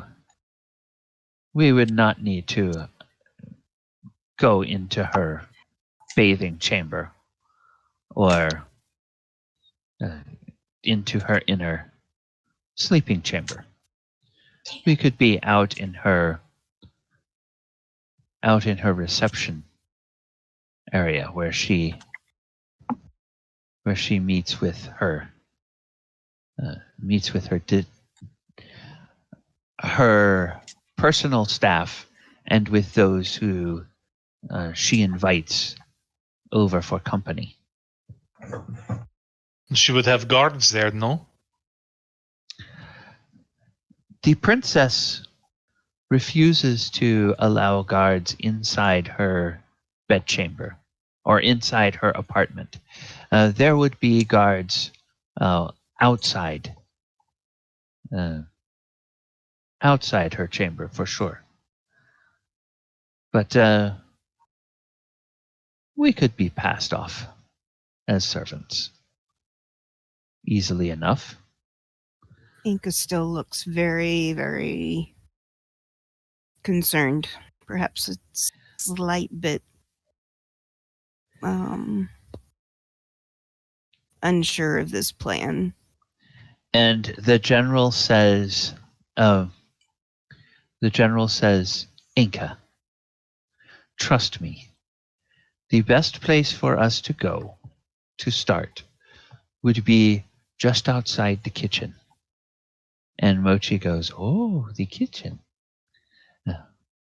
I bet they bake a lot of nice sweets there.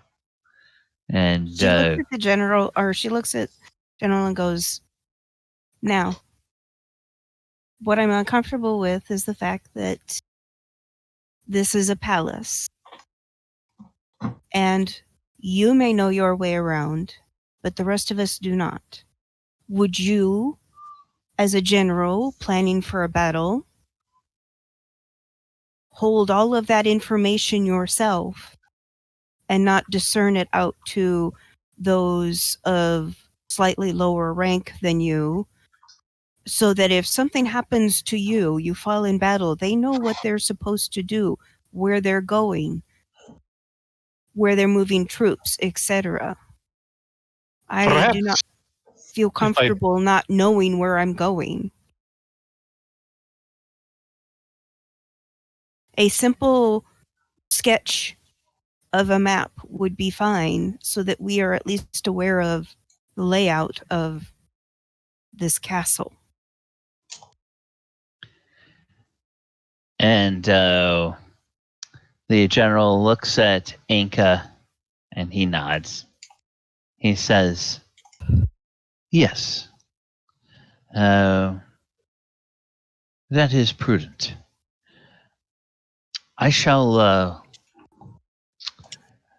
We shall take some time and have a council. I will draw out a map and we will formulate our plan. Do not mean to delay us longer. It is just, I guess, in foresight, we are trying to avoid causing longer delays and possible complications. Sorry. I thought I was going to say computations. I'm like, no, that's the wrong word. Complications.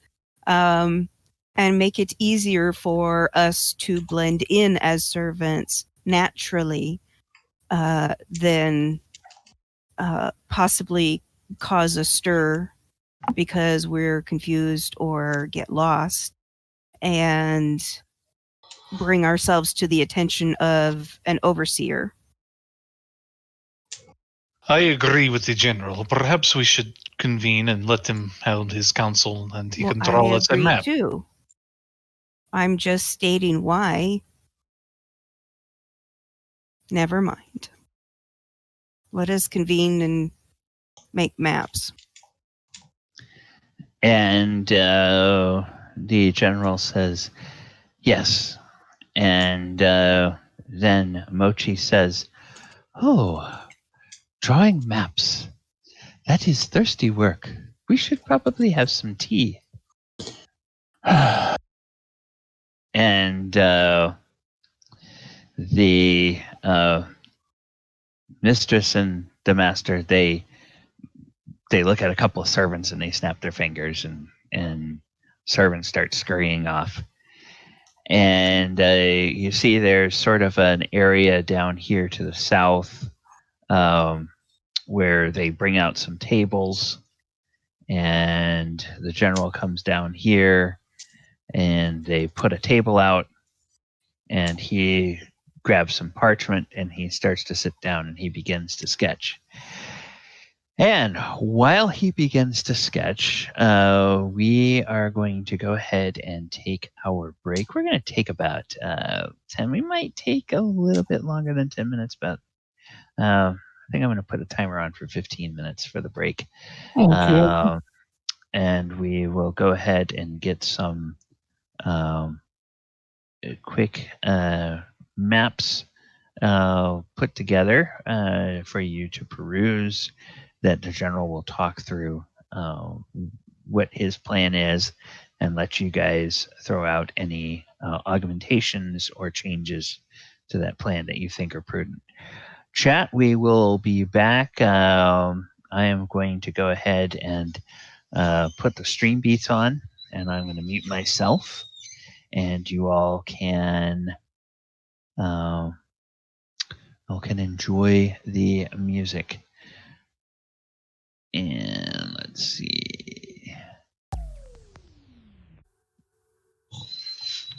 All right.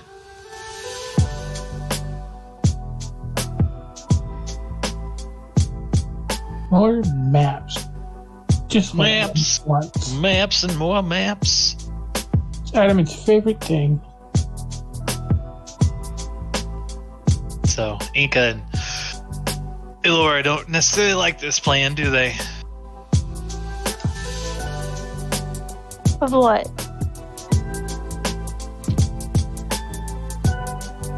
Why wouldn't Elora like this plan? Of kidnapping the princess? Oh, kidnapping her? I thought we were going to her room, and then we were going to talk to her, and then she was going to bring us. Yeah. But what happens if she doesn't agree? Then we have to kidnap her. Then that's her own fault. No.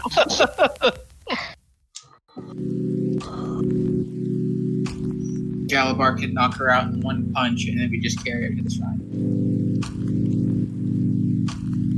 Can we make a deal that Elora can persuade her before anything violent happens?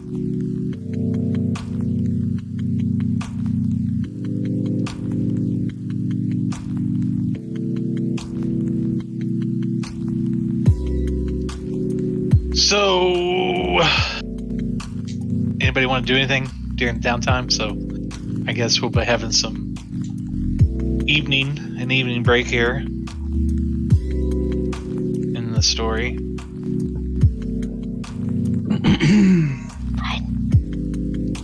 What? I don't know. But he has any plans? Okay. Think you'll ever even answer to me? Nice joke. Adamant, me and you should have a funny but awkward conversation. Okay. Yeah. I was going to speak up about that, but then I had a little incident that I had to deal with real quick. You were going to speak up about what? The conversation that Oyo and Adamant need to have. Oh, yeah. Yeah. That would be funny. Oh, that was nasty. Like, Oyo's best friend is a freaking warforged who doesn't really relate to anything he talks about. But he's slowly learning. Slowly but surely.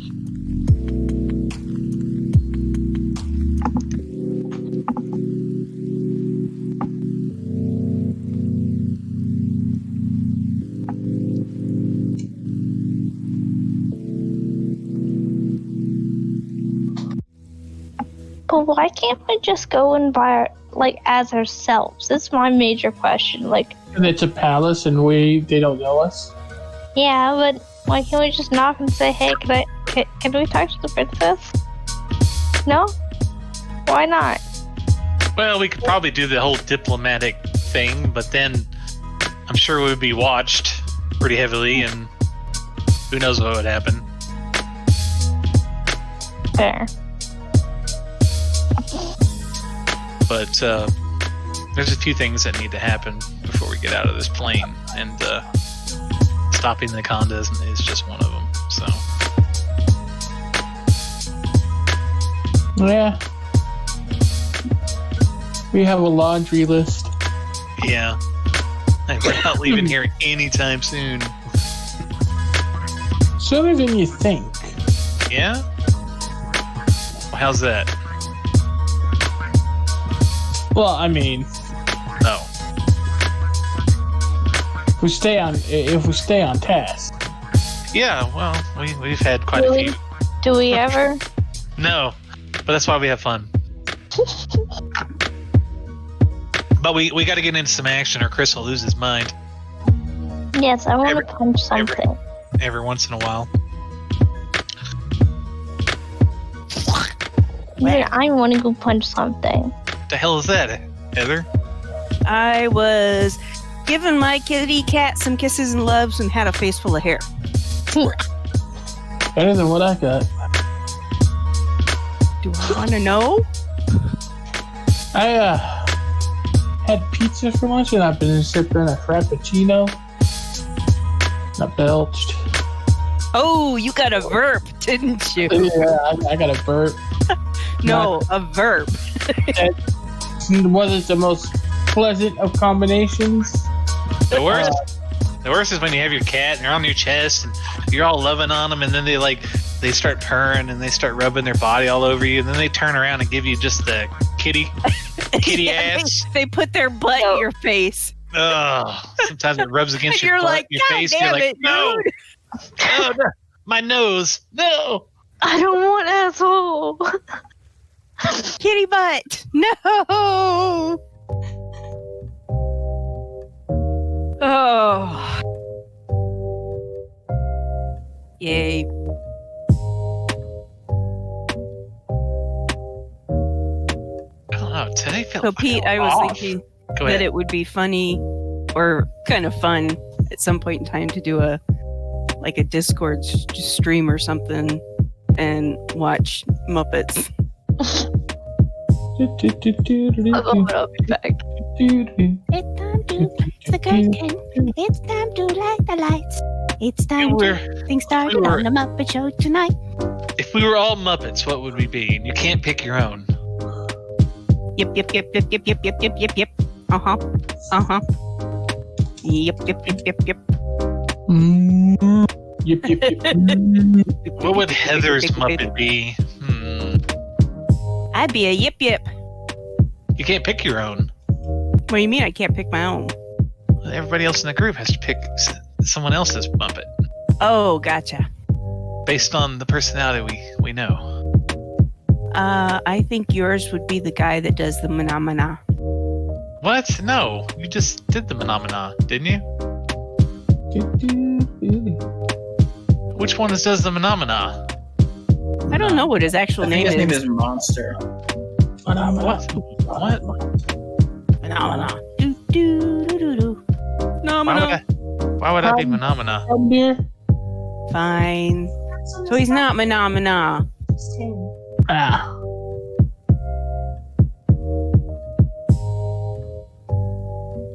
I think Pete would be Kermit the Frog. I think Kermit the you Frog here. you would be Miss Piggy. What? Yep. Oh, I don't see it. Oh, I do. Well, you might know him more than I do, but I just don't see it. Or hear it. I think Emu would be Robin. I think Chris would be either Gonzo or Fozzie. Probably Gonzo. Yeah. I feel like I'm the Fozzie of the group. Galibar would be Monster. We're not talking about our character. We're talking about us.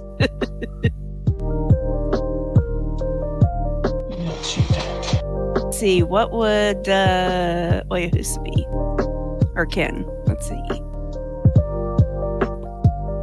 Oh, Sam the Eagle. What? Why? Because I don't have to say why. I just think you'd make a good fit for Sam the Eagle.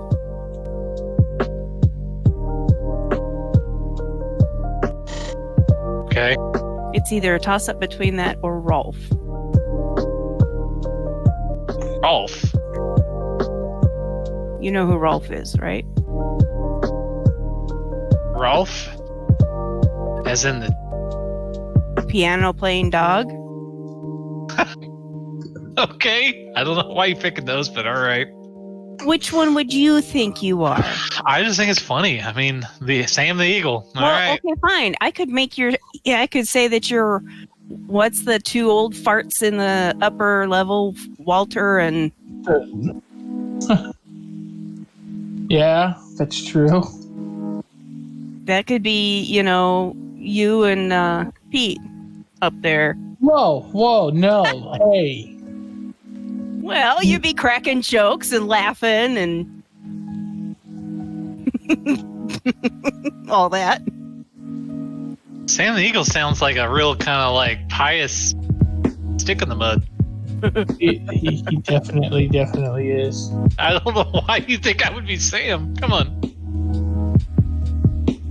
Well, I said it's either that or Rolf.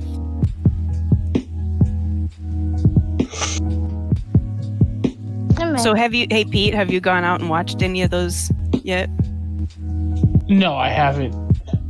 So I've only had seasons 1 through 3 on video. So I was like so excited because I'm like, oh my god, they've got all 5 seasons. So I went out there and I'm like scrolling through the names going, he's dead, she's dead, he's dead. No idea, can't remember. She's dead. Going, god damn, my childhood's dying. Alice Cooper just put out a new album. Well, yeah, but that's Alice Cooper. I mean, Mark Hamill's still alive. Alice Cooper, Carol Burnett, they're still alive. I think there were a couple of other ones, but Roy Clark is gone. Kenny Rogers is gone. Roger Miller is gone. These are just off the top of my head. Sylvester Stallone is, of course, still alive. He was in one. Victor Borgia, he's gone. Of course, he was an old man when he did that episode. Vincent Price, he's gone.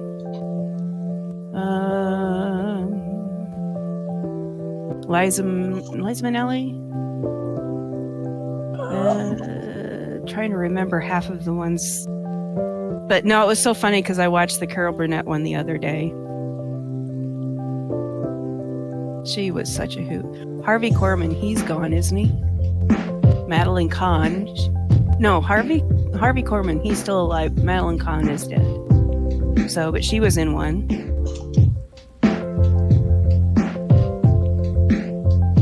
Bernadette Peters is still alive.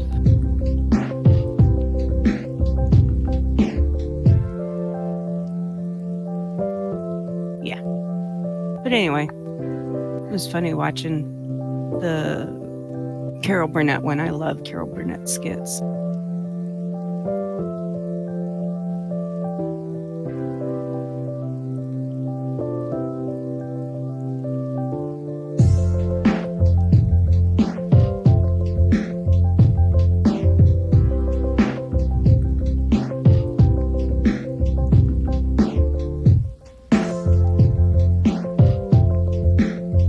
Ralph the dog. What the?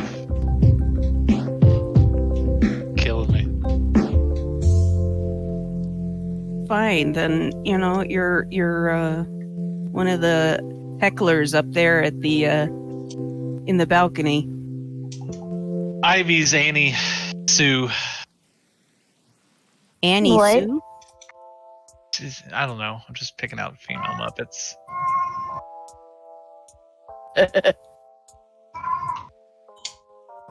So is your cat female? Yes. How old is she?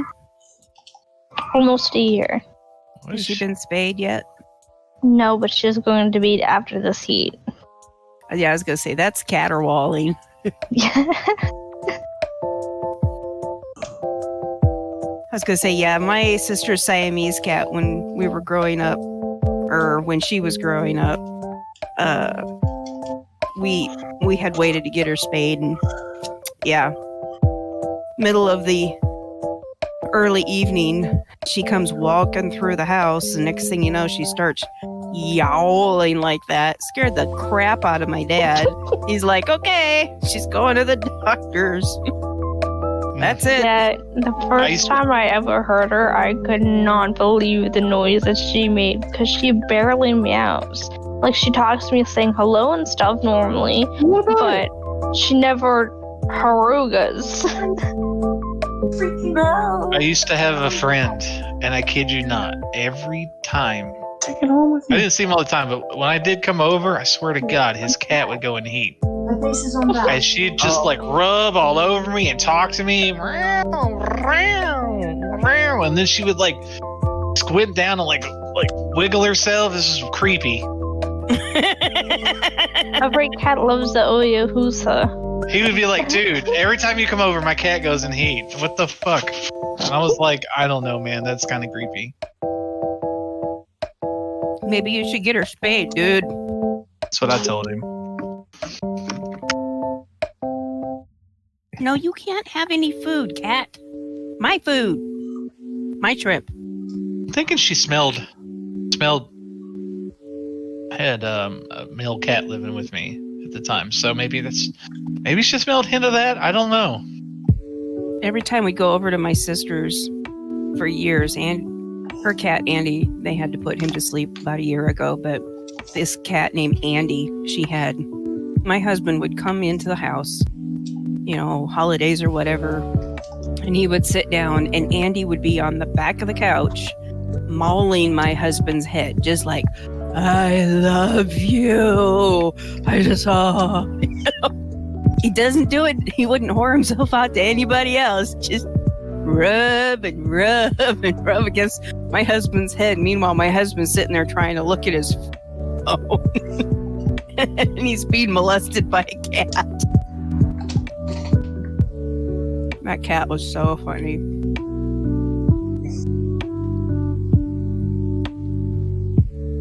But every single time.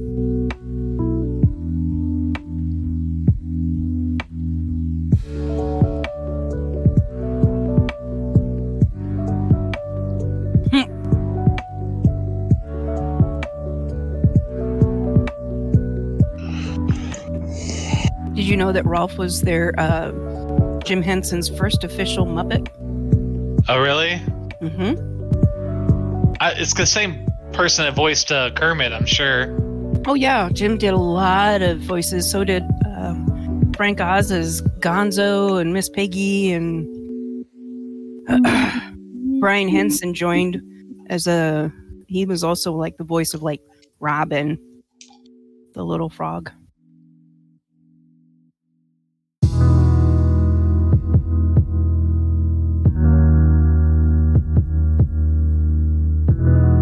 You cannot have my food, cat.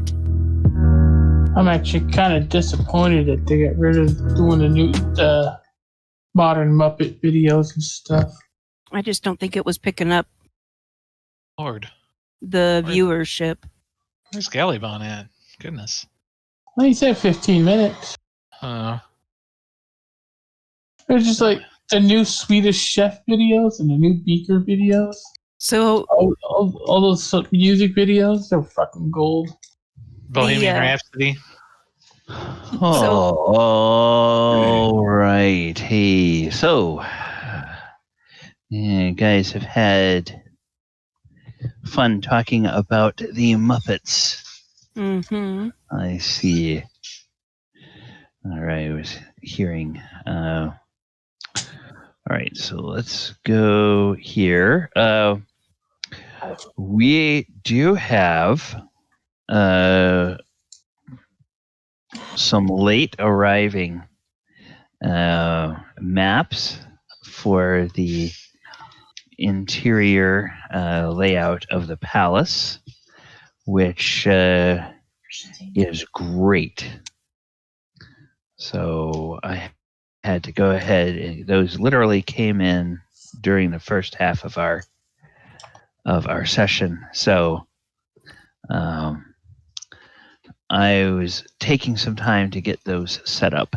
All right, I am going to move us off of the slate and back to the game, and the general will sit down and sketch a bit, and he will make 2 sketches. He will sketch sort of a layout of the main level of the palace and a layout of the upper level.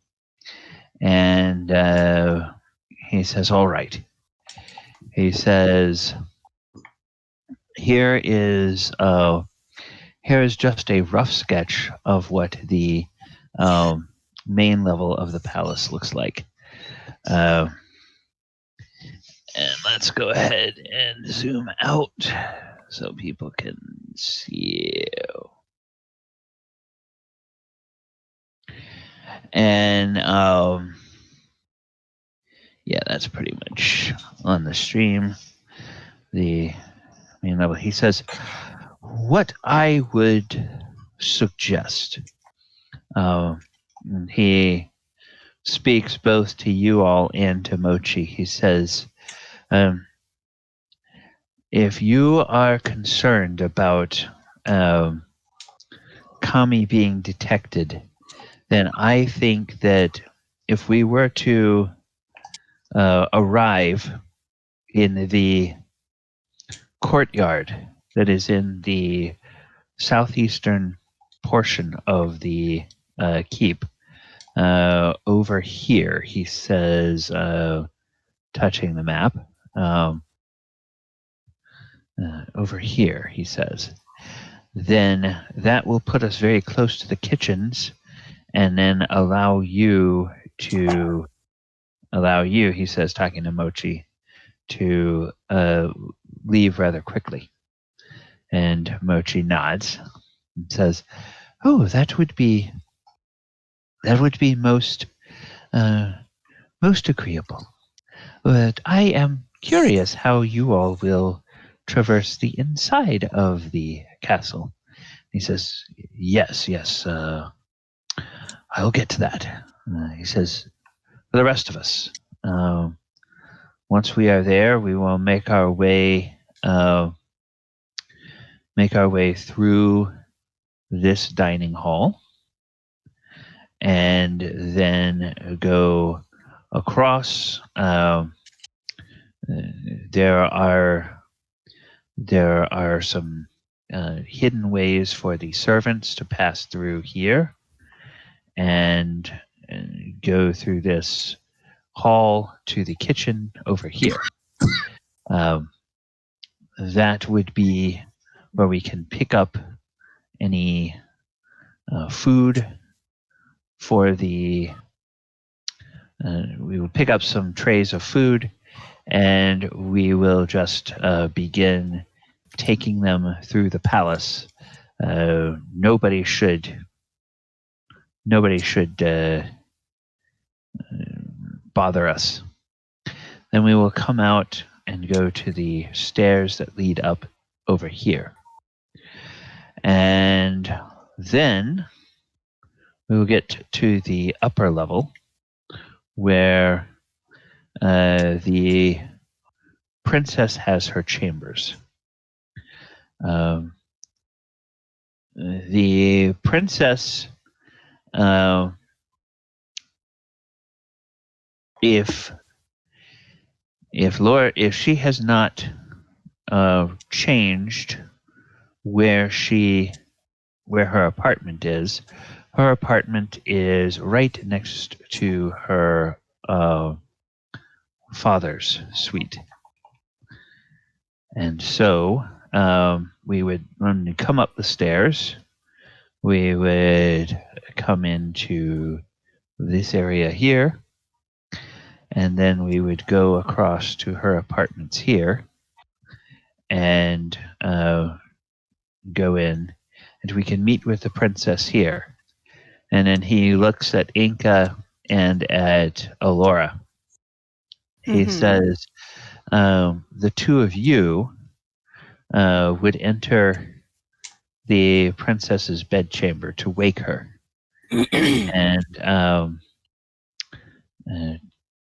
And what you would say to her is, you would say very formally, this is taught to all of the servants by Lord Kanda, and on behalf of Lord Kanda. He teaches the servants to say, Princess Michiko, heart of my heart, future of Eiganjo Town, may we serve you. And then tell her that breakfast is being brought, and that her attendants await her out in her outer chamber. And once she has her clothing on to meet with people, you can bring her out, and then we can talk with her. And then he says, he looks at Mochi and he says, I have one question for you. You wish to cloak us as servants so we can pass unnoticed in the palace. How is she to know who we truly are? And Mochi says, well, you, any of you, would be able to end the illusion early by merely speaking my name. And that will drop the illusion. Of course, with me not being there, unless you have illusion magic yourself, you would not be able to recast the illusion. I would suggest that most of you keep the illusion as long as you can. Perhaps allow the general to drop his illusion, and then maybe you can disguise the general if you can convince the princess to come with you to the shrine.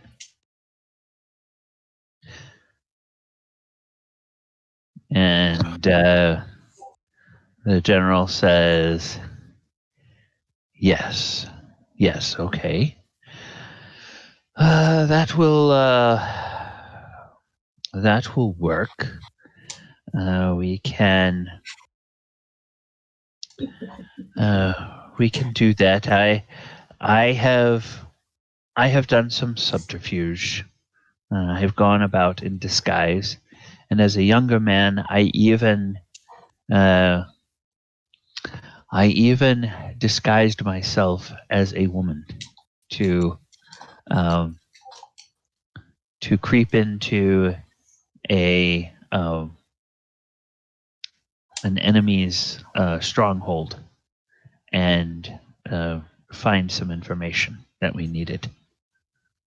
So if the princess has anything that will fit I could get all up in garb and put a hood or something on so that my face would be obscured. Well, if you feel that that's what would work.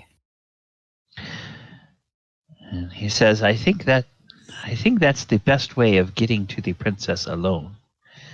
And from what Mochi has said, the fewer people that know who we are and what we are about, the better. Now the question comes, what happens if she refuses us? What happens if she raises an alarm?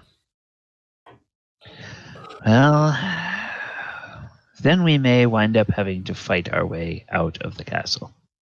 We may end up doing that anyway, so we should be prepared either way. Yes. The fastest exit for us will be will actually be out a window and across a roof or two. What we would need to do, as in delicate as it is, we would need to restrain the princess so that she is not hurt. But we would need to leap out this window, go across this roof tile, go down onto this roof, and then come down onto the front steps and get away from the palace. That's going to be the fastest way out from the chamber of the princess. Do you think we should restrain her and then leave?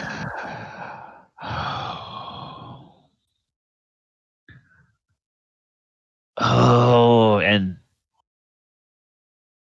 Mochi is sort of looking at him and raising an eyebrow, and then the general, he bows his head. He says,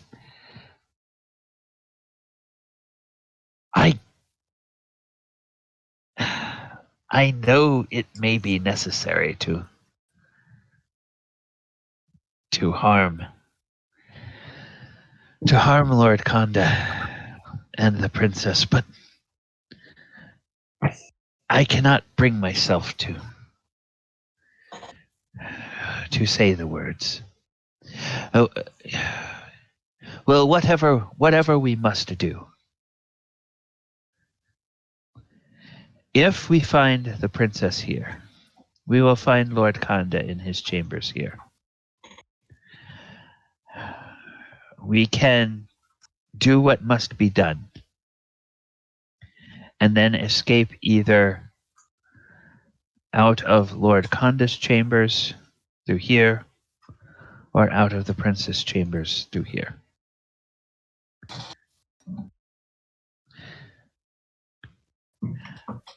I would have to ask you, ambassadors, if it is absolutely necessary and the princess proves more a creature of her father than I would like to hope she is. I would have to ask you to be sure that the price is paid, for I do not know if I could raise my hand against her. We will do what we must. Oh yeah, he speaks to the general in his mind, and he says, "It would pain me to do so, but if I must, I will deliver the final blow myself." He looks around at all of you, and then he looks at Oyahusa, and he nods. And he says, As for Lord Konda, he has. If I had discovered that he had a good reason for dismissing me, such was the love that I had for him that I could have forgiven that. But knowing that all for his own selfish gain, he has gotten all of Kamigawa into this war with the Kami spirits, I would have no trouble delivering the death blow to him, if that is required. But my hope sincerely is that we do not have to fight in the castle. I hope that we can get the princess at least to the shrine and have her understand what it is her father has done. And then perhaps she can be the one to give the orders. If she comes to understand that her father's life must be forfeit.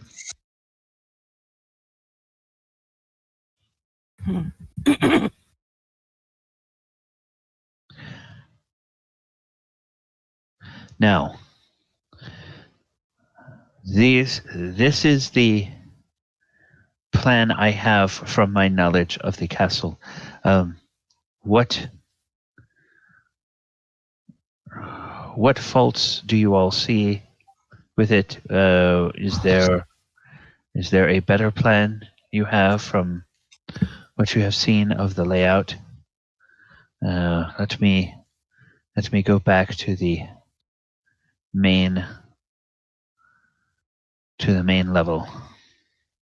I think it is a good plan.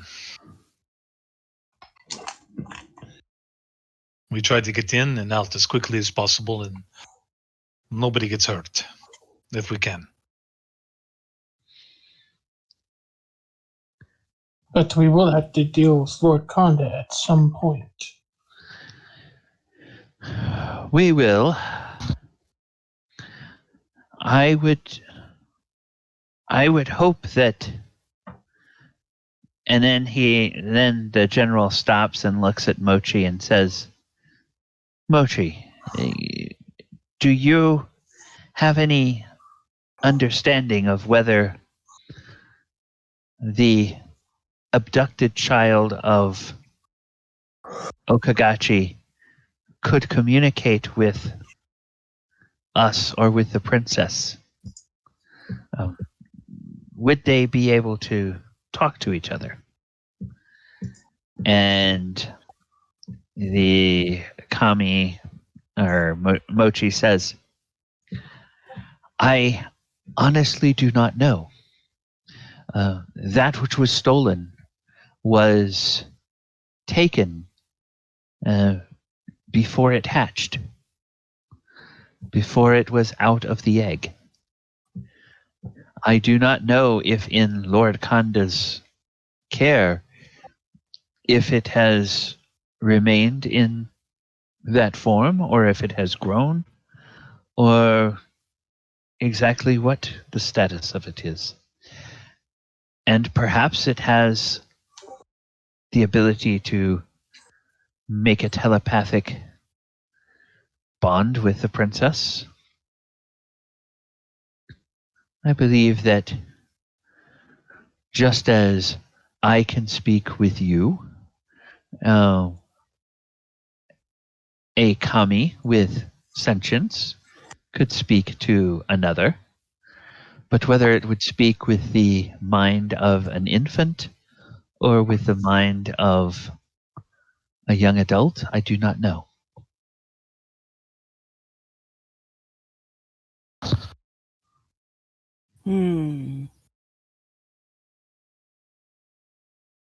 Well, we have much to think about. Yes. And I will need to, Elora and I will need to make sure that we have this phrase down. Because the sooner we can be easier it is for us to say without flubbing, so to speak, the better. So that she would have no apprehension of two unknowns in her quarters. Perhaps we could spend the rest of the day into the evening resting and preparing, and then we go in early in the morning while everything is quiet and still.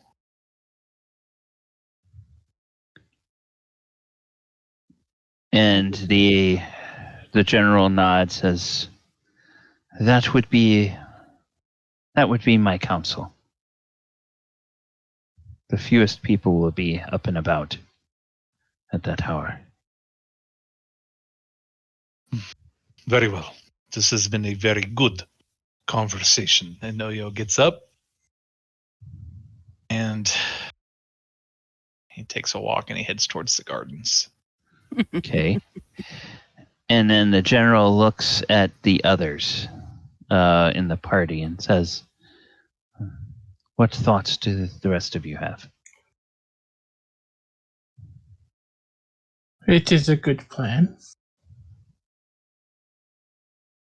I have nothing I can add on to it.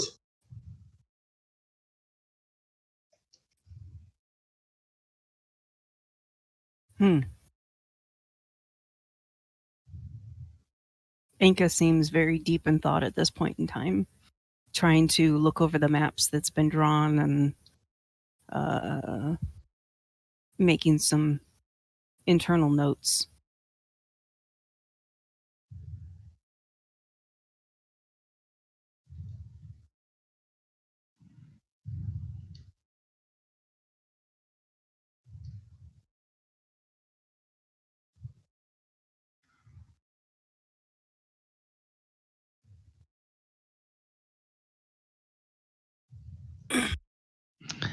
All right. So there's a great deal of thought going on there. Yes, sorry.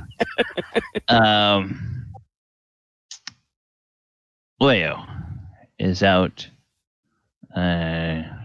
walking on the boardwalks around the village. Yeah, he's contemplating, strategizing. And he'll probably find a nice quiet spot and he'll post up there and try to meditate on Okay. all the information. All right. So yes, there's. You guys went to meet with Mochi around dusk. It's full on night now. You probably do have. If you don't set watches, those of you that require 6 hours of sleep in an 8-hour period probably have about 6 hours that you can get a full rest. I don't know if anybody has used any spell slots or lost any hit points or anything, but you would have the chance to be at full, your full complement of your abilities. Yep. Would there be any specific things that you all would want to prepare before you go?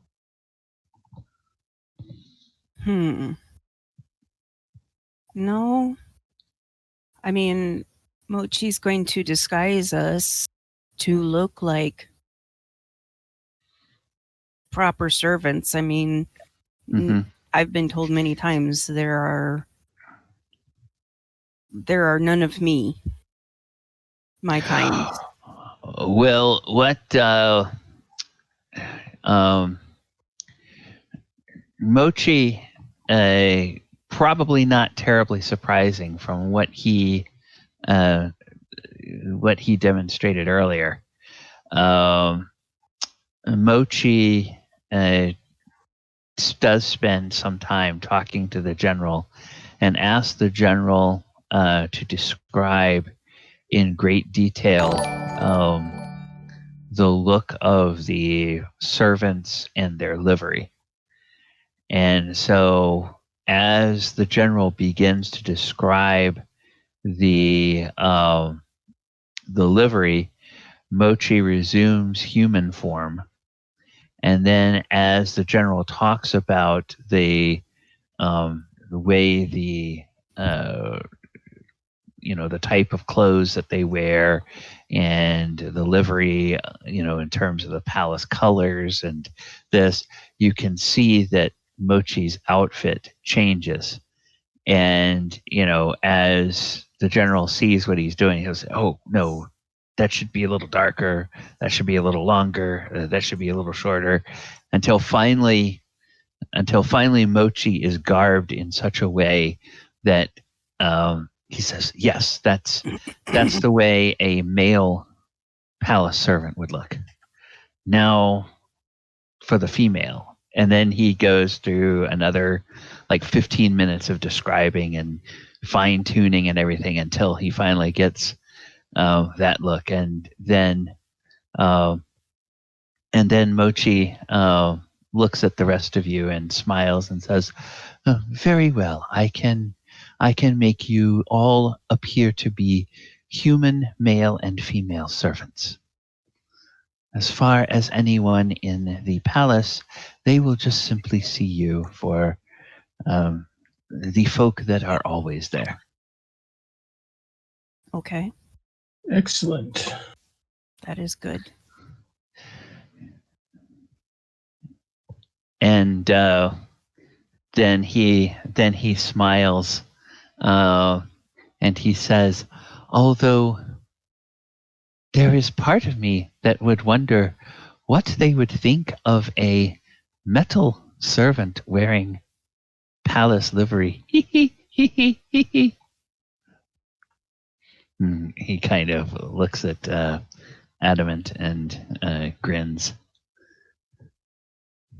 Well, I'm not sure. Don't think now's enough time to find out. No. I believe this is too important.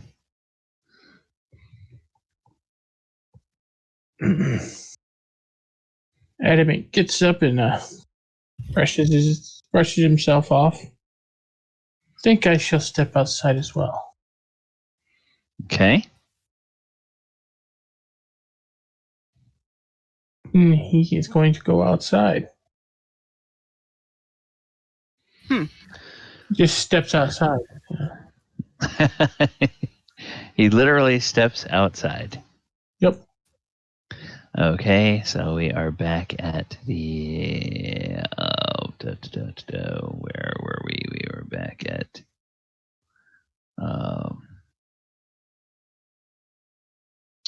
here we were. Back at this area. Oh.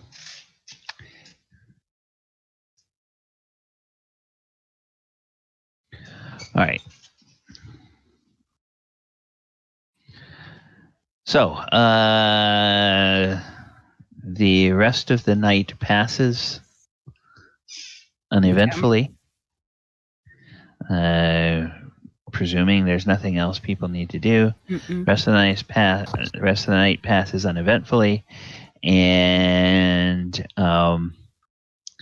maybe 90 minutes before dawn, everyone is gathered together, and Mochi gathers you all together in the front room here. Oyo and Adamant, commoners from the village, would come and alert you so that you know that everybody is getting ready. And Zhang has also talked with Mochi, and Mochi has allowed as how his magic will cover the 5 of you as well as Zhang and the general. So, and then of course, he also takes on the look of a human in palace livery before he gets ready to. Whoa! Sorry. Before he gets ready to teleport. So let's see. All right, so I'm gonna get all of you guys here.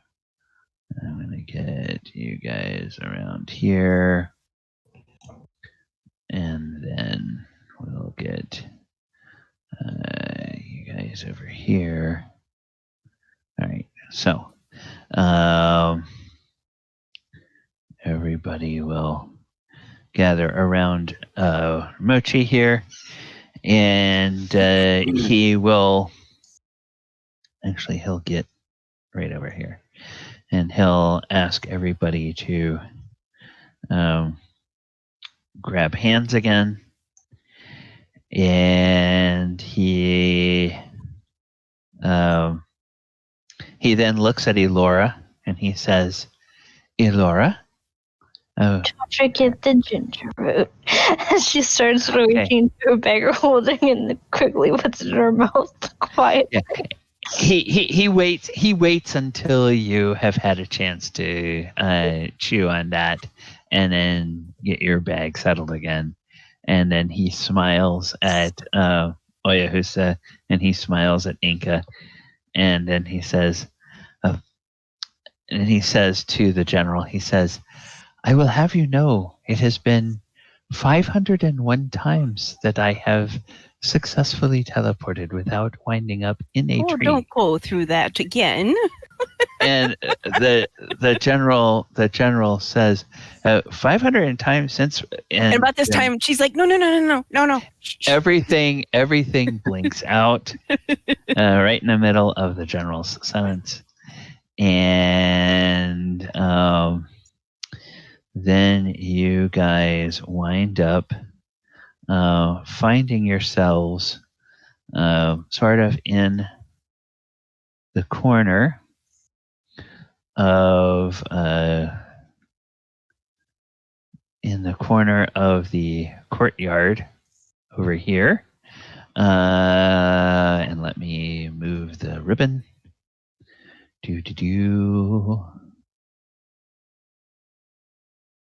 Boom. And there you are. And then Mochi looks at all of you, and what I'm going to do, I'm going to go ahead and I'm just going to put, for my benefit, I'm going to put this little eye on everybody to remind me that all of you are under the effect of an illusion.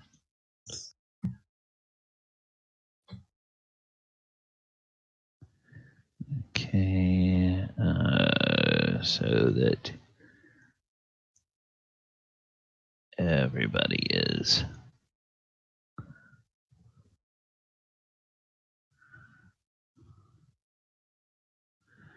all right, and then Mochi as well, and then Mochi looks at all of you and says, "Well, friends, you should have about 2 hours that your disguise will hold. I wish you luck. General, the hope of Kamigawa rests upon you. Good luck to you." Oh, dear. And the general says, "Oh, that's a heavy burden, but I appreciate it. Thank you." And he says, and then he says to Enka, he says, "I hope you will return one day to the Soratami City and tell me more of your adventures. I would gladly hear of them, and especially of the sweets that you find in the plains that you visit. I will Goodbye. remember to keep a list of perfect places to get sweets. And he says, goodbye. And boop, then he just winks out. He disappears. And you guys are now at the palace. Okay, Yeah. so I look at the others, and I'm kind of like, well, We need to grab food, yes? Yes, and the general says, yes, we will go to the kitchens. yes. And he leads everybody over to the kitchens. Like we're all like And tiptoeing through the place, yeah. trying to be utter quiet. Actually, he will notice you all kind of tiptoeing, and then he looks at you and he shakes his head and kind of gives you a stern expression. He says, "No, you all are servants of the palace. You are the most common sight here. Do not draw attention to yourself by creeping about. Walk about as though you own the place." And Enka looks at the others, kind of still seeming a little uncomfortable, kind of like brushing out her outfit that she's supposedly wearing, and says, okay, if you say so. Yeah, and as you look at each other, all of you, I mean, you can tell who is who, but all of you look like humans. And you all appear to each other to be humans in palace livery. Character, those of us that are taller or bigger, does the illusion make us so that we don't bonk our heads into doorways and stuff when our head is maybe further down? Yeah, you all are. You have similar relative heights. It's not the drastic difference that it would be like from between the height of Elora and Adamant, or Elora and Enka, with the tops of the horns and everything. But you all are sort of on the normal human distribution. So Elora may find herself actually an inch or two taller than she is, whereas Adamant, Galibar, and Enka would find themselves considerably shorter. Oyo is probably going to be close to his normal height, because he might be a little on the tall side for a human, but he's in the standard range of human height. And then, bulk-wise, Elora and or not Elora, but Enka and Adamant and Galibar might look a little more muscular or a little stockier from the standpoint of a human, but still fall within normal human parameters. So in other words, the disguise is designed so it's not going to make you stand out. You're not going to be, oh, gee, there's a really tall servant. I've never seen a servant in the palace that's that tall before. Mm-hmm. And as you all go into the kitchen, the general just sort of points, and it's clear he's taking like the role of sort of the captain of this team, and he doesn't say much of anything, but he just points to different platters, and there's there's one cook that is in the kitchen right now. There's evidence with some pots around that there's probably another cook or two that are on duty, but they are probably going off to a pantry at this point and getting ingredients or stuff. And the cook that's there just sort of looks up very sleepily at you all and sort of yawns a little bit. And so doesn't say anything as the general directs you to pick up. Some of you pick up a tray that has tea on it, and then others pick up like breakfast breads or other things. And then you all head out of the kitchen and you travel up the stairs. And we are going to a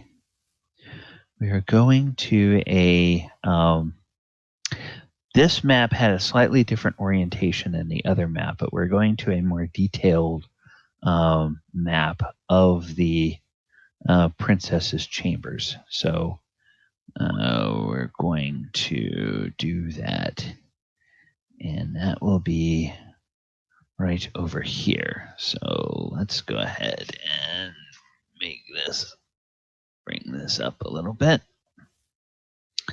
Okay.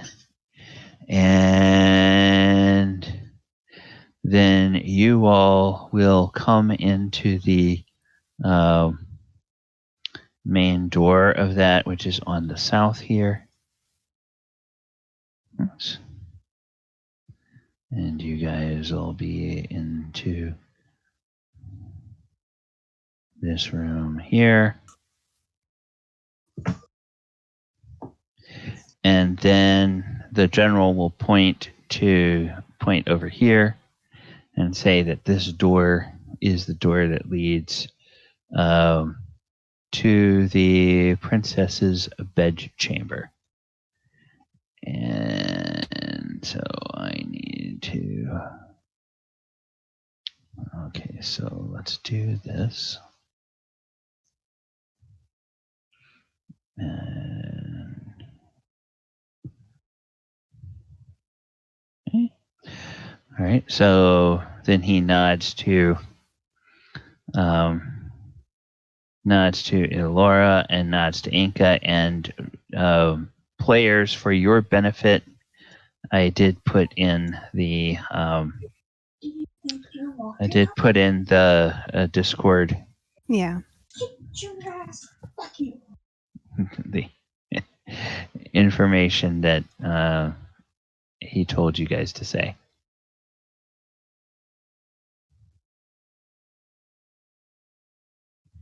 Okay. So Enka will give Zhang one final look and then will enter the room. Okay. Or prepare to enter the room, so sliding the doors carefully aside and entering. So. And is Elora going to follow her? Follow around with Enka, yeah. Okay. All right. And Elora, Enka, as you go into the room here, you look over to the bed, and indeed, you see a young woman. She is a woman who is apparently in her late teens or around 20 as a human. And she is in this 4-poster bed. There's, kind of the classic sort of silk canopy over the top of it, and then like some gauzy material that, for modern people, we might think of it as something sort of like mosquito netting or something, but it's sort of a real fine, semi-transparent, gauzy material that hangs down around the bed. But you can see her in the bed, and she is asleep. Okay. So I will keep the door open partway enough for Elora to join her, Okay. and then whisper to Elora for what we're supposed to say. I think it says, I don't know when to say it, but I know what we're supposed to say. Hey, well, get in here. Get in here. But, that's whispered, by the way. But then she'll be worried about strangers. Oh no, we're disguised. As Laura will in and look around and say, I'm not used to blending in. Mm-hmm. Well, this is not a way to blend in, so let's get going. When do I ever blend in? As Laura goes up to the bed and says, Princess Michiko. Okay, sorry. So, Enka will go with her, and they'll both basically kneel down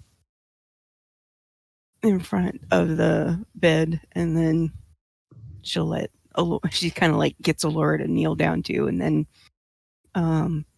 does what they've been told, and then kind of nudges Elora to say the words. Okay. Do I have to say it word for word? It's kind of corny. Yes. Yeah, you do. Fine. How do you say her name again? Michiko or Michiko?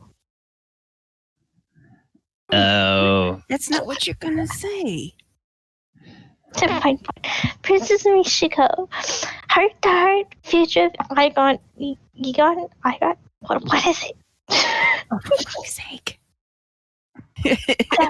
Why did Okay, what I would like for the two of you to do is I would like for the two of you to make a performance check.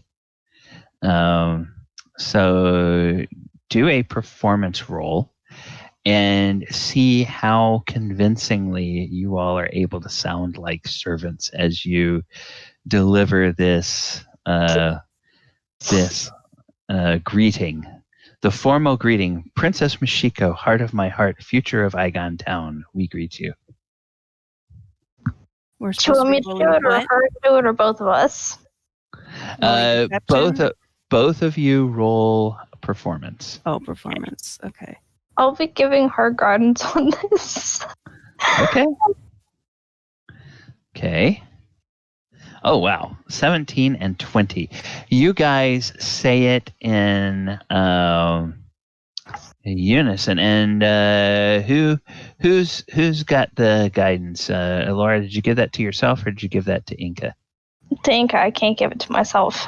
Okay, so Enka, roll it. What is it? A 1d4. Okay. And add that to your 17. 2. So a 19 and a 20. You guys say that in near perfect unison.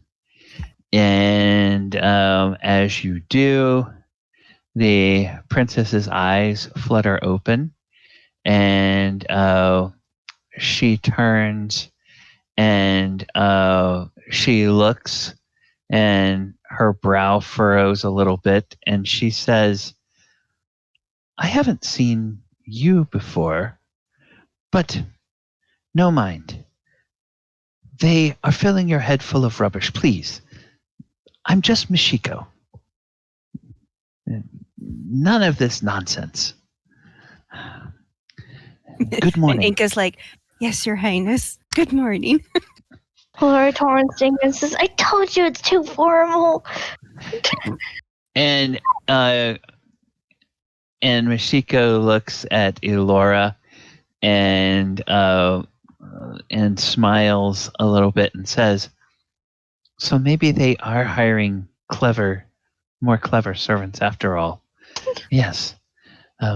Well, this is our first time. Your Highness, Michiko. It's we were doing what we were told to do. Okay. Well, I take it that Yes. breakfast is served. Is being brought, and your attendants are waiting to attend you. Oh, okay. Well, let me get my gown on, and she pulls the covers off, and she's one of these people that she's kind of like a Victorian. She wears like 4 layers of clothing to go to bed, and so It gets cold at night. she's got the the long shift, and then sort of the colorful outer garment on, and then she probably has some small clothes on under that, and she pulls the curtains aside, and she gets out of the bed, and she walks over to her little vanity area, and she says, "Tell me, what are your names? What shall I call you?" At this point in time, Enka's like, My name is Amber. With the E. Amber. Like ashes? Like the amber? Yeah. That one. Ember, that is an unusual and lovely name. And I am Yoshida. Yoshida. That is also a lovely name. Well, I am Michiko, and you may have been told many things, but I have 2 arms like you. I have 2 legs like you, and I suspect that that when I belch or when I pass wind, it does not. It is not any more pleasant than when you all do. So and then kind of my bardic kind of training has kicked in just a little bit, and she kind of lifts up her the sleeve of her outfit and kind of like chuckles behind it, and she goes, "Oh, that is so funny. You are very outspoken." Well, Laura can't help to laugh so hard at Enka trying to act so mature. and the Michiko looks at Elora and looks back at Enka and looks back at Elora, and then she starts to giggle along with Elora. And those of you that are out in the outer room, you can hear the sound of 3 women's laughter rising beyond the door. So so Enka blushes, and she's like, "I'm so sorry." Hearing someone of such distinction say such words as a commoner is rather funny. And the Michiko says, "Well, we have to find some humor when we can. The gods know that this Kami war has been a disaster for all of us. My father receives the reports daily of the soldiers that are wounded or killed, and the folk of the city who have lost their lives. It is very sad. I try to be dignified as much as I can, because I know it is so disrespectful to those who are suffering. But sometimes I have to make a joke when I can. Tell me, does that make me a bad person? No, Your Highness. I mean, I can't pronounce it again. I'm sorry, Mikado. Michiko. Michiko. Yeah. It just makes you more human and approachable. I, for one, always think that we all have a part to play. If it's a bigger part or a smaller part, it puts a smile on your face at the end of the day. A smile can go a long way. Yes, I think it can. Yes. Now, I believe that today I will have the blue gown or the blue robes, and she points to an armoire not pictured here, and as you open it up, there's just a plethora of different robes in there. They're all of a similar style, kind of long, elegant gowns, and every primary color under the sun. So there's reds, oranges, yellows, blacks and browns and blues and all kinds of stuff. And there's as you pull out, she mentions that she wants the blue one, and you see like there's 4 blue ones. And there's one that's like an azure blue, one that's a cobalt blue, one that's sort of an aqua blue or aqua blue green, and then one that's kind of a sort of a pale blue. I pick up the cobalt blue because it's still such early morning that if we decide to leave with her, we want her to kind of blend in the background, or at least that's my thinking. Okay. And she looks at Enka as you bring the cobalt blue, and she looks at you and she says, the darkest blue. Mysterious.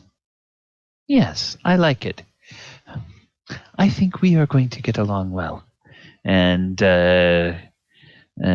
she then dispenses with her outer sleeping garment, and basically holds it up in front of her. Okay. She's helped people get dressed before, but yeah, and she pulls a fresh shift out from a drawer, and she puts that on, and she sort of turns her back to Elora, and there's a couple of little things at the top of the back that can be cinched up to just sort of get that, and she kind of reaches around, and Elora, you see what she's trying to grab hold of, so you can either help her or you can cinch that up for her. Laura quickly goes over and helps her and says, "Don't mind if I do." And all right, so then she gets that done, and then Enka is there with the robe, and you help her with that, and then she sits back down, and she has a couple of little pots of some powders and stuff for her face, and she's got a brush and for her hair, and she says, "Now I suppose they told you that I expect you to do my makeup and my hair for me. I'm perfectly capable of doing it myself, but I will allow you to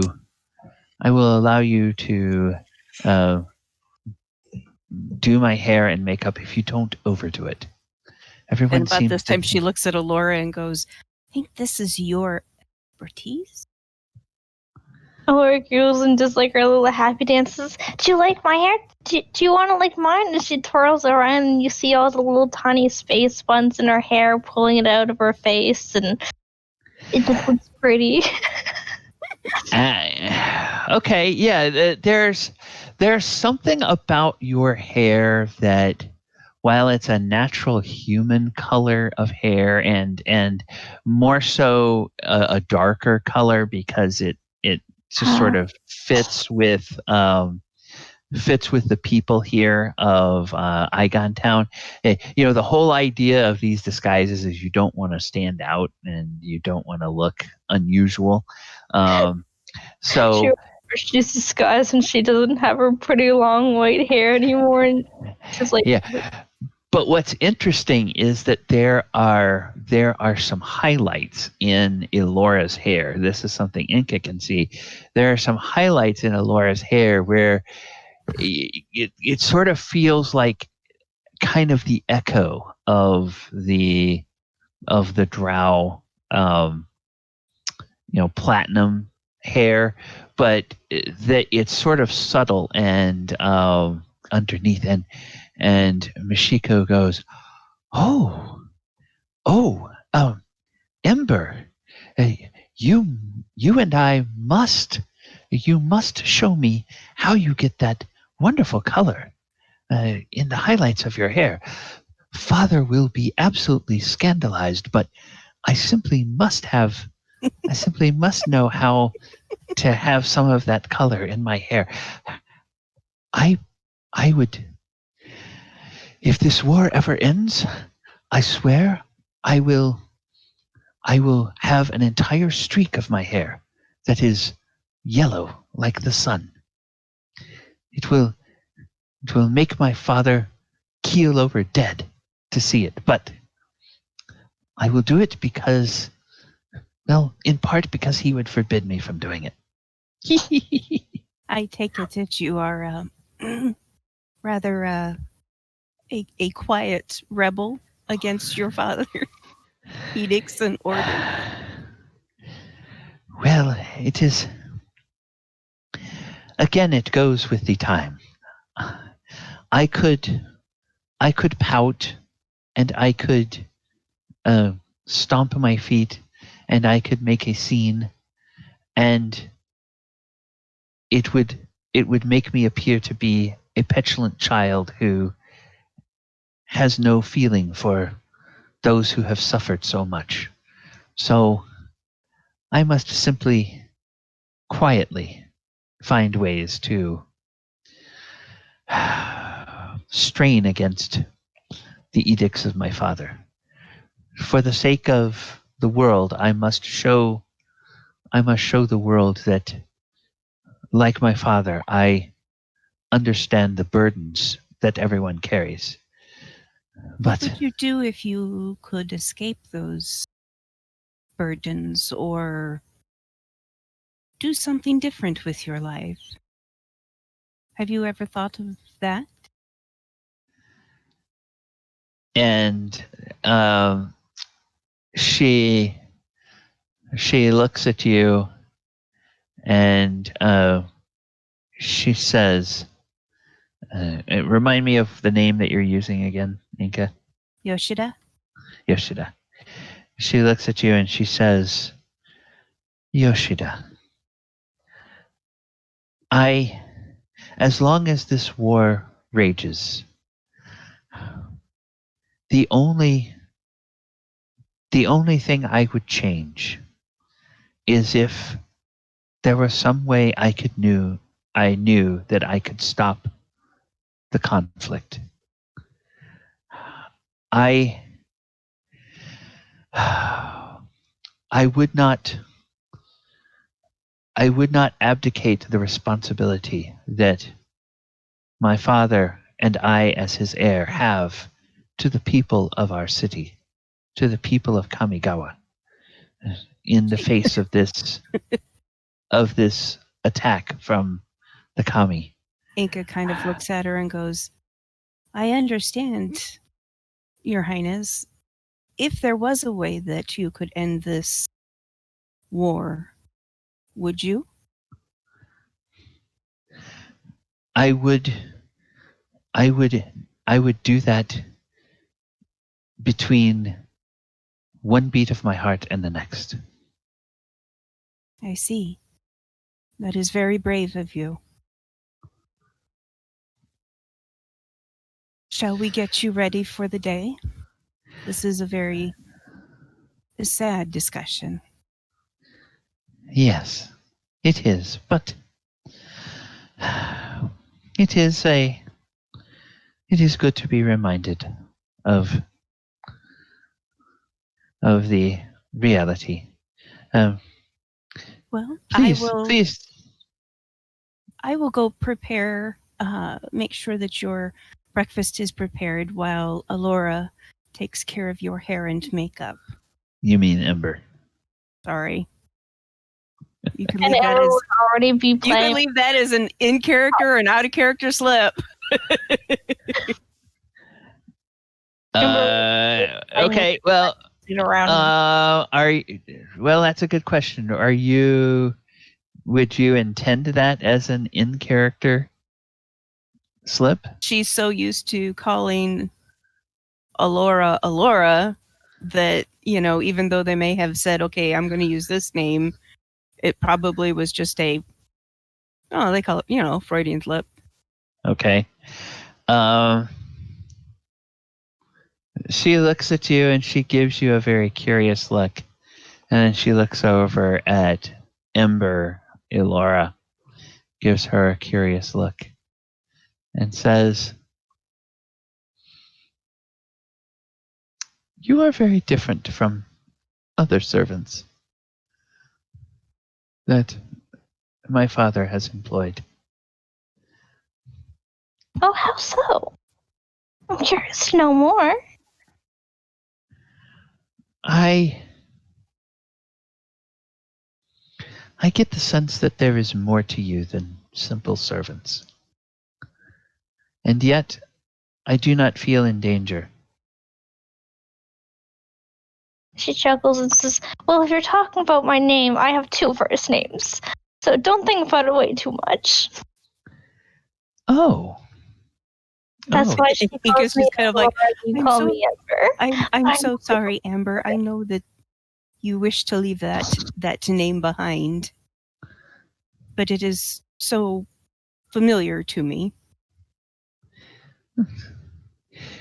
Well, I will not. And she turns to Ember / Elora.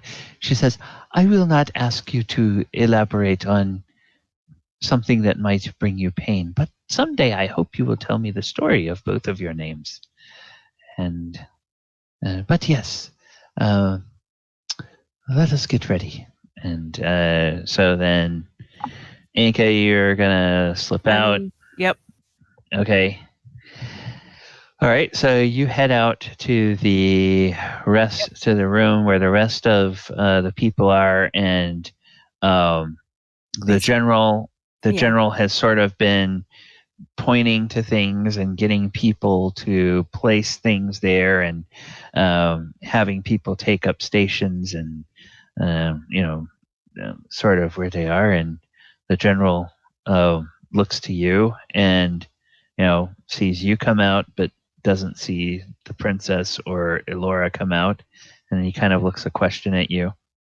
And she'll walk up to the general and then kind of motion for Oyahusa and the others to come a little closer for the time being.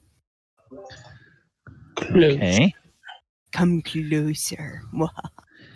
Okay.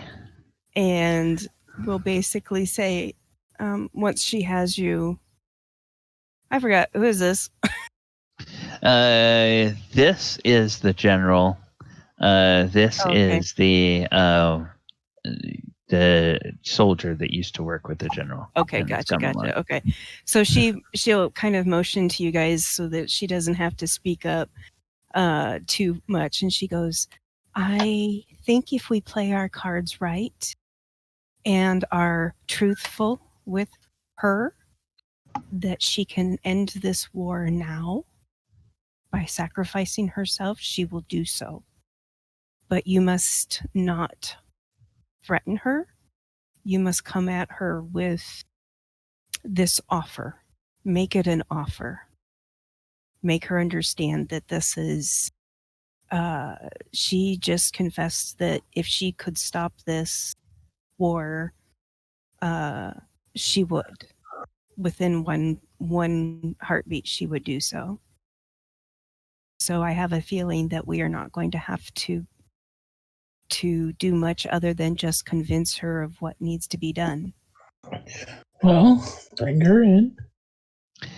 And the general smiles, and Enka, as the general smiles, you can read that is the smile of a proud parent, a parent whose all the hopes for their child have just been met. And so it's like, clearly he disconfirms something that he thought about the princess, and so then a few minutes later, Elora has finished doing up the princess's hair, and the princess comes out, and you all get your first sight of her. And indeed, she is a very demure looking, very proper looking woman, and as I said, human in her late teens, early 20s. And she looks and she says, "Oh my, there's a lot of you today. There must be some special occasion." And she sees where the breakfast is laid out, so she starts to head over to where the food is set. And before she goes to Laura's side, Elora will whisper at her, "Tomorrow I'll do your hair that way. But today I can't do it. I might risk getting fired." And Michiko says, "Yes, I will speak to the head of the servants. You will be fine with me." And she gives your arm a squeeze, and then she goes back out, and she sits there, or she walks out, and she's getting ready to sit down. And as she does, the general crosses to the other side of the table and stands opposite her. And then he says, "Michiko-san." And the princess looks up and there's kind of startled and says, "That I haven't heard that in many years." And the general nods, and then you all can hear him whisper the word Mochi. And as he does, the disguise falls away, and the general is standing there before him. And the princess, her hands go up to her mouth, and she inhales sharply, and she says, "Oh, General, is it true? Is it you? Is it indeed you?" And he says, "Yes, it is I. I come with heavy news, and you are among friends. There is a truth that you need to know about the war and about your about Lord Kanda's role in the starting of the war. And Michiko looks at him, and there's, momentarily her face kind of darkens. She says, I did not want to believe it. I do not want to believe it. But my father said that you were dismissed and put under pain of death for the treason that you talk. Is it true that you hold a grudge against my father? Would you try to turn me against him? And he says, no, please believe me. I served your father for many years with great dedication. And it was only when he began to give orders that I could not follow, that I disobeyed him. That much is true. And she says, what orders would he give you that you could not follow? And he said,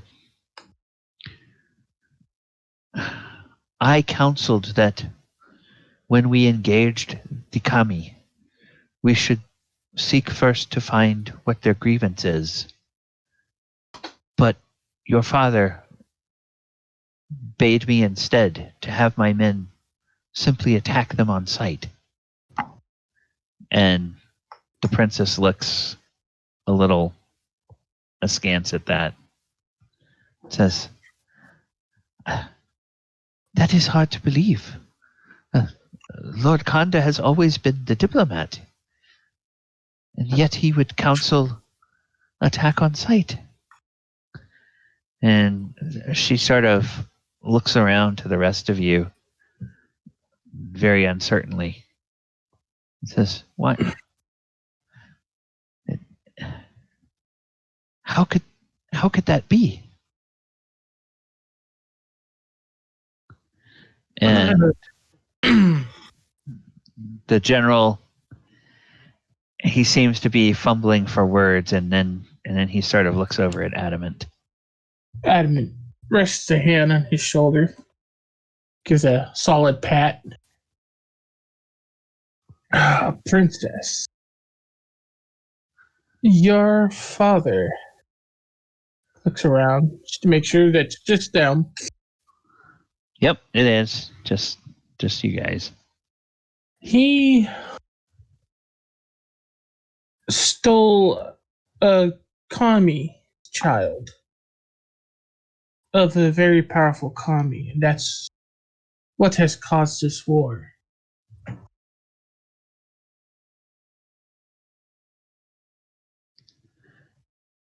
And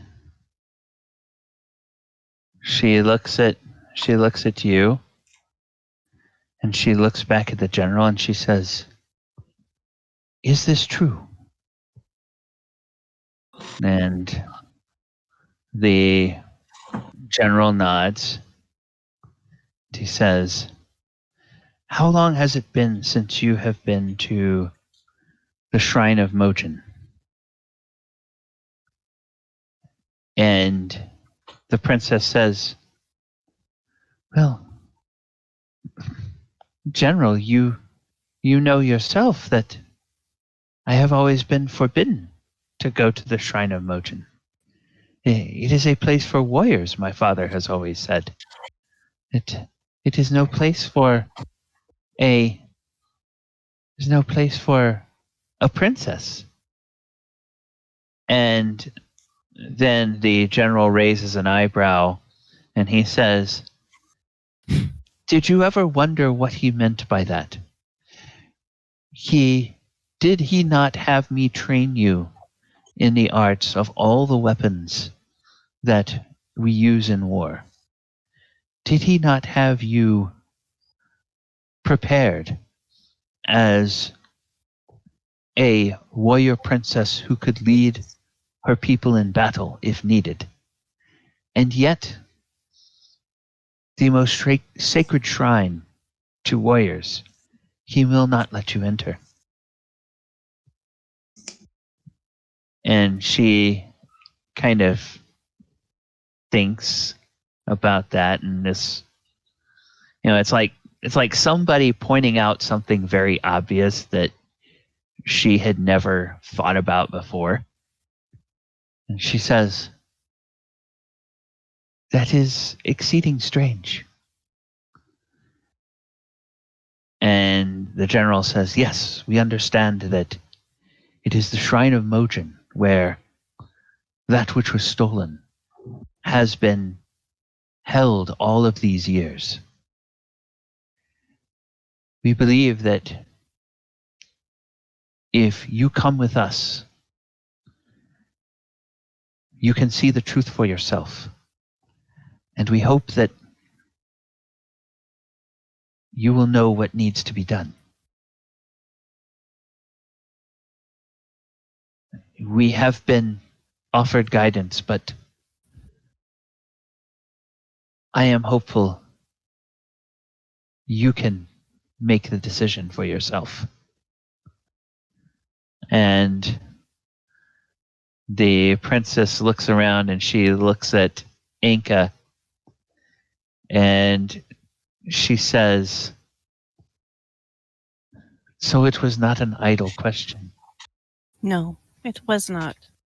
I had to be sure before I said something to the general and the others here to protect you.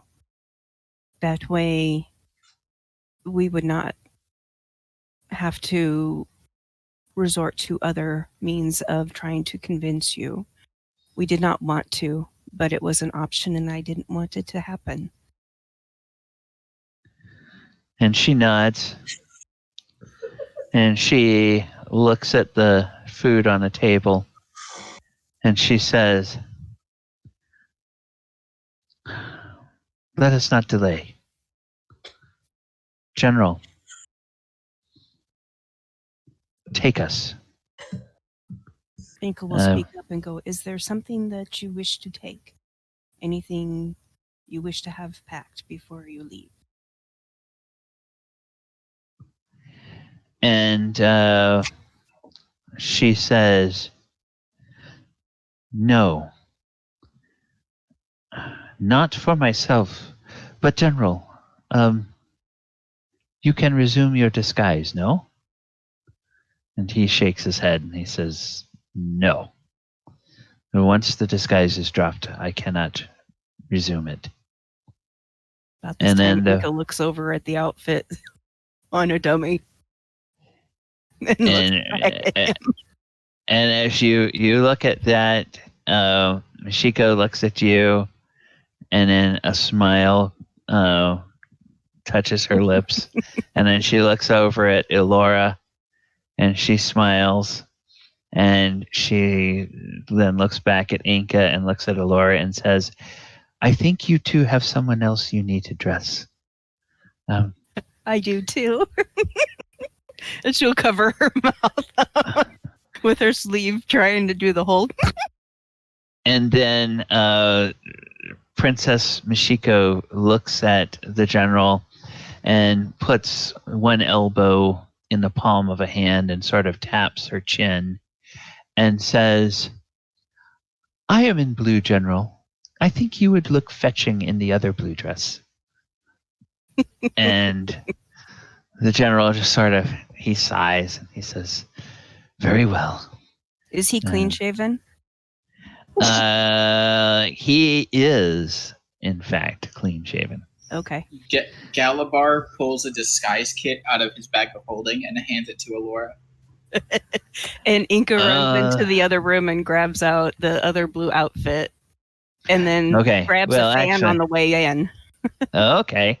And then as you see these dresses that are here, they are there's actually kind of a cleverly hidden what looks like it's supposed to be a rain hood or something that is along the neckline and sort of folds down the back. Mm-hmm. And so very quickly, the general just sort of discards his outer garments and kind of like her, he's got like 5 or 6 layers on. So, he still has kind of a robe on underneath his outer cloak and robe. And then they put the outer dress over him, and the princess sort of directs you to get the rain hood up. So you pull the hood up, pull it over his head, and then Elora is able to use the disguise kit. And Oh wait, sorry, keep going. Sorry. now Galibar,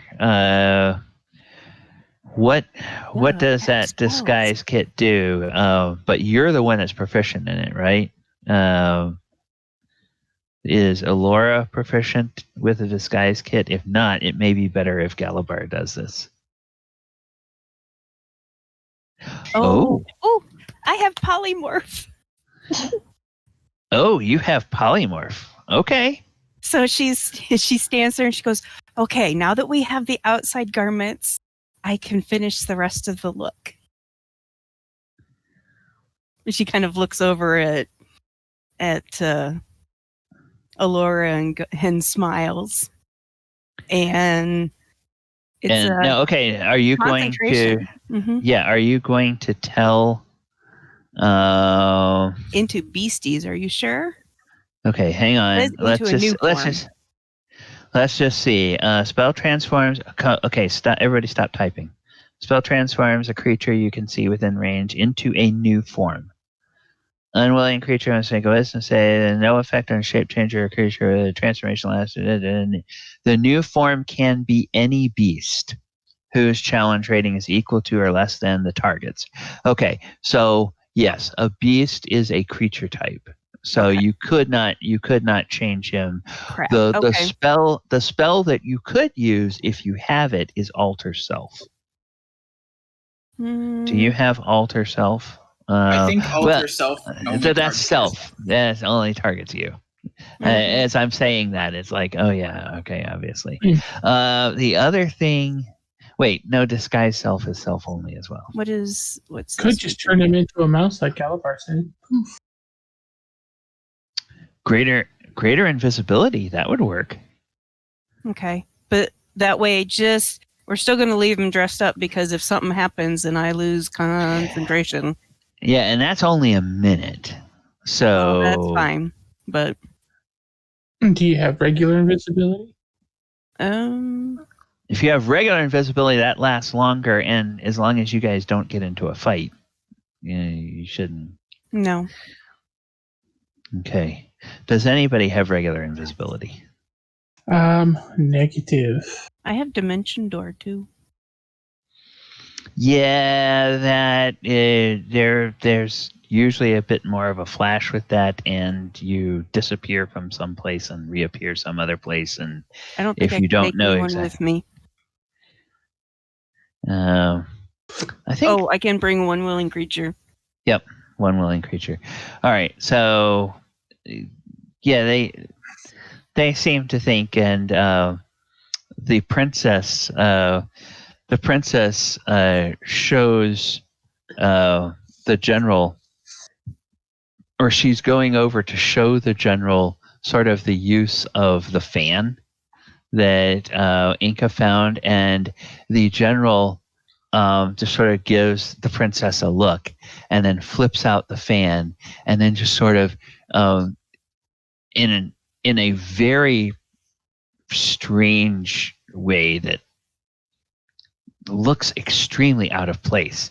He just fans himself, like a courtly maiden, and then holds the fan up to cover all of his face except for one eye, and then he just sort of looks at her, and then he sort of does a thing with the fan where he's kind of points the end of the fan at over at Zhang, and the princess just bursts out laughing when he does that, because apparently there's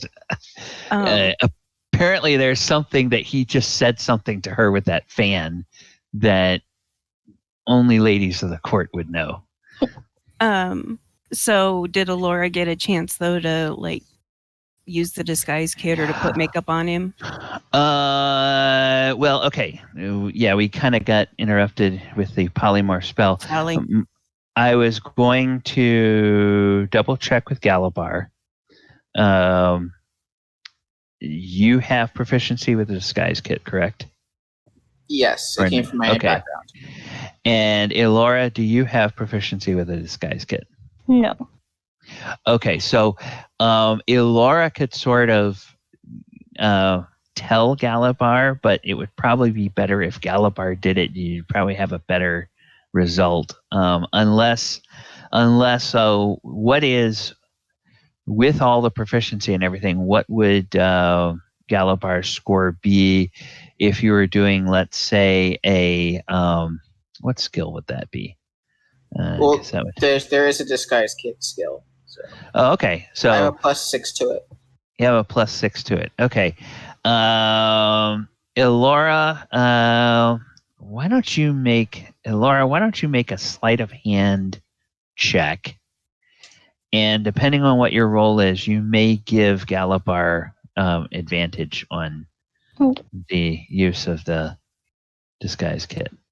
I will use guidance on myself and sleight of hand, and I am using my inspiration too. Okay, so 14 plus whatever your 17. Okay, that's good. And so yeah, Elora is able to sort of give Galibar guidance, so you can roll. You can roll with inspiration on use of your disguise kit, or you not inspiration with advantage on your use of disguise kit. 19. Okay. Toshiro looks. Do I get another D4 thanks to guidance? Oh, I said guidance. That's going to be up to Elora whether she would. Yeah. Okay, she will give you guidance.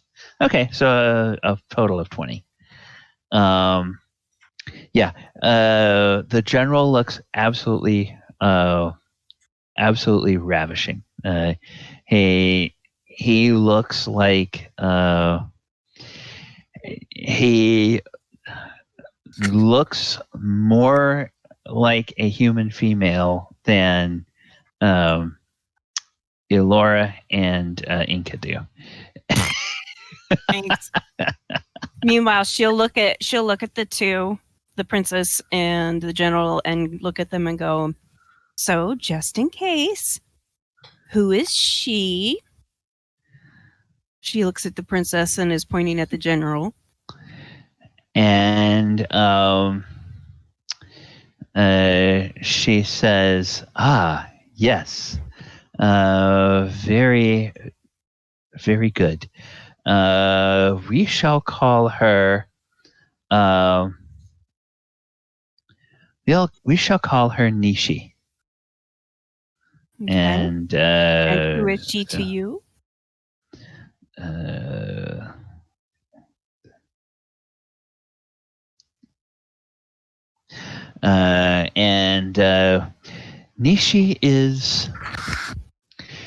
Nishi is a friend of mine from Eiganjo Town that I invited to tea last night, and we stayed up all night talking about boys. I see. And she looks over at the general and goes, "Nishi, who are you again?" She's like, say it. And he says, I am Nishi. I am a guest of the princess. We had tea last night and stayed up late talking about boys. All right. And then she looks around at everybody else and goes, we all got this, right? She's kind of like, nods, yes. I don't understand it, but okay. Adamant. What happens if we all leave with her and we don't know her name or what she's I understand. doing? We get caught. Laura kind of whispers at Enka, meaning, like what we kind of almost did. Yeah, sorry. It was a slip of the tongue.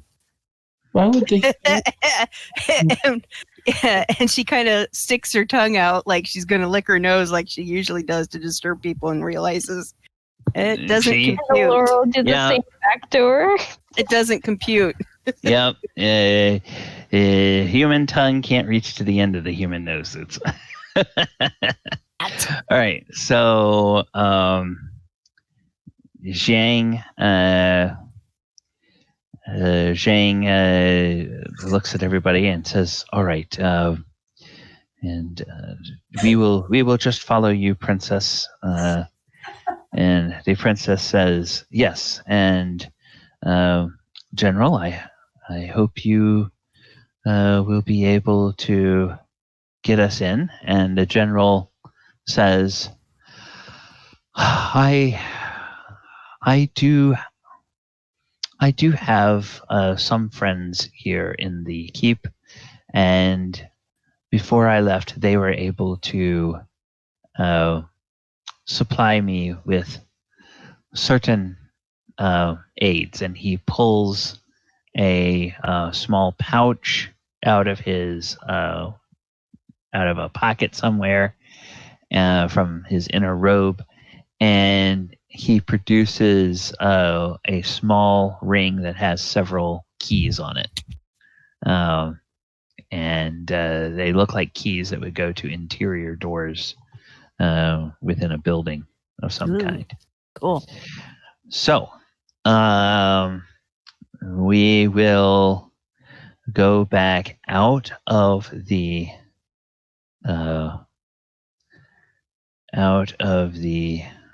princess's room, and we will make our way down through the palace.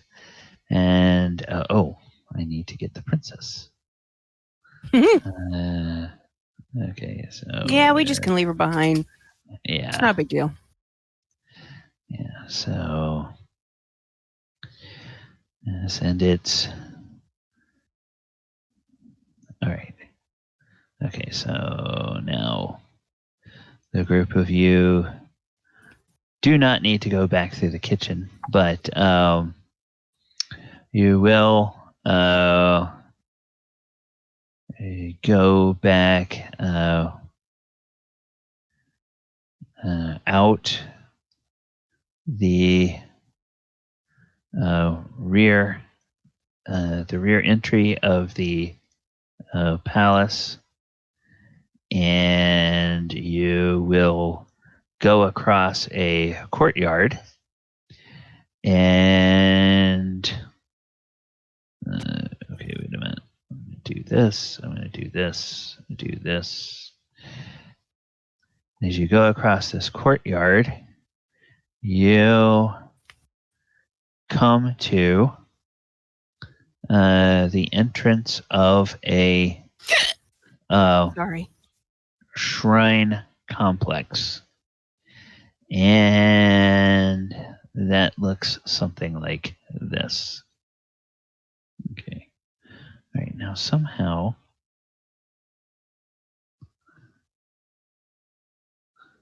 it seems like, okay, no, there we are. All right. I guess that's okay. And let me move us over to that map.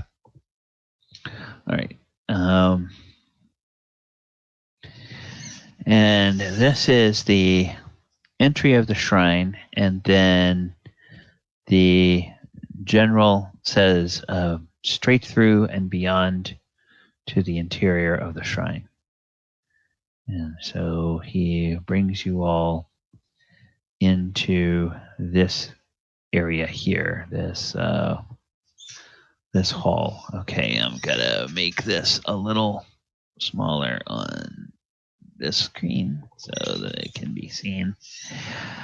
And you all step into this very elaborate space. Along the walls, they are hung with banners that clearly are military-style banners. There's also weapons, shields, and armor that are on the walls here. And the floor is inlaid with etchings of different weapons and armor. And then there are several places like these black tiles here,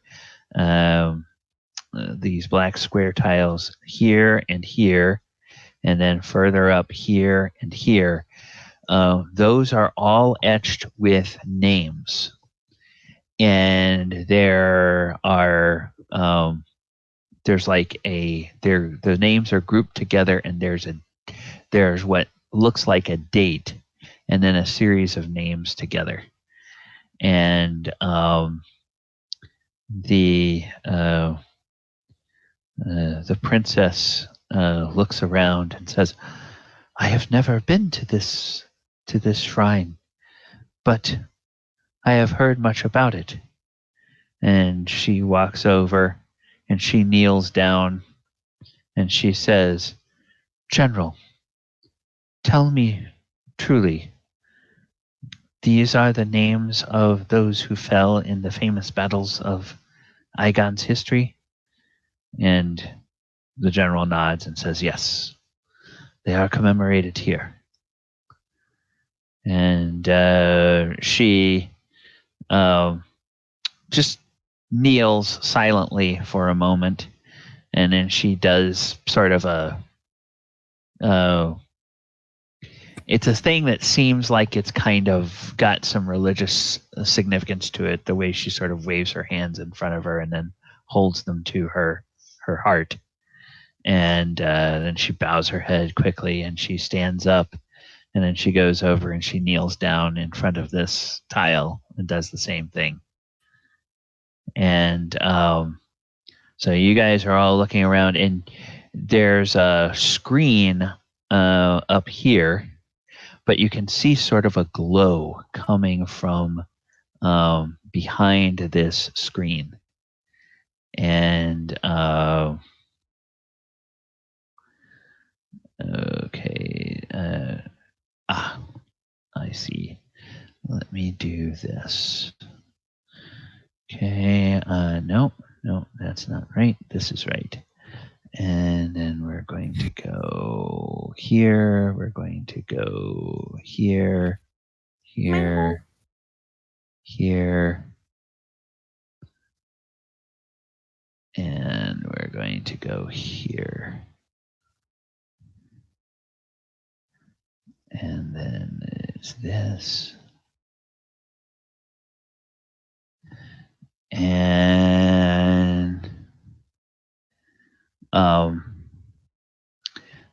then after a moment, the princess stands up and she moves along here, and the general says, "Quickly, everyone, follow me." And he's very careful that the princess and the general are both very careful. They do not walk across the black tiles. And Okay. they walk next to them, and the general then goes up here, and he goes around, and sort of like I said, there's this screen up here, And as you guys start to come around this screen, you all will notice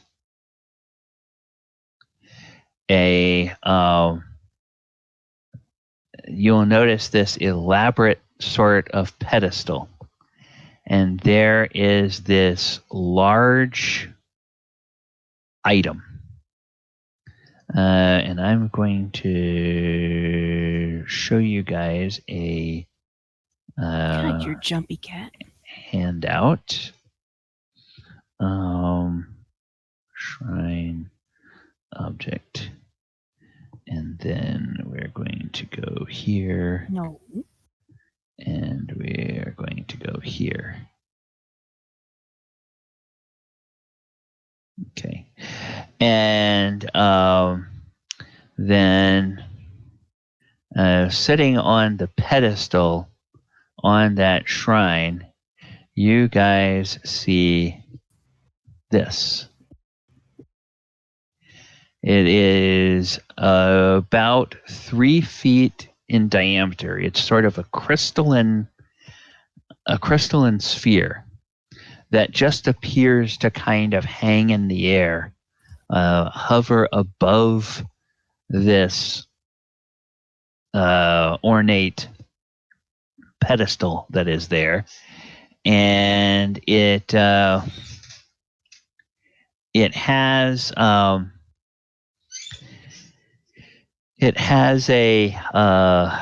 transparent outer covering, but inside it you can see a shape, and that shape appears to move around, and you can tell that there's a something that looks like a face with eyes and a mouth and what might be nostrils, but it's a very alien looking type of thing, and it turns to look in the direction of people as they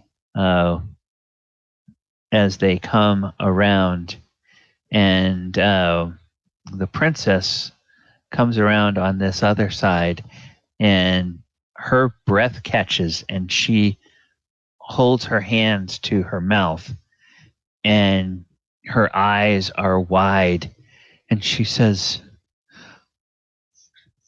"General, it's true then." And the general says, "Yes, I believe this is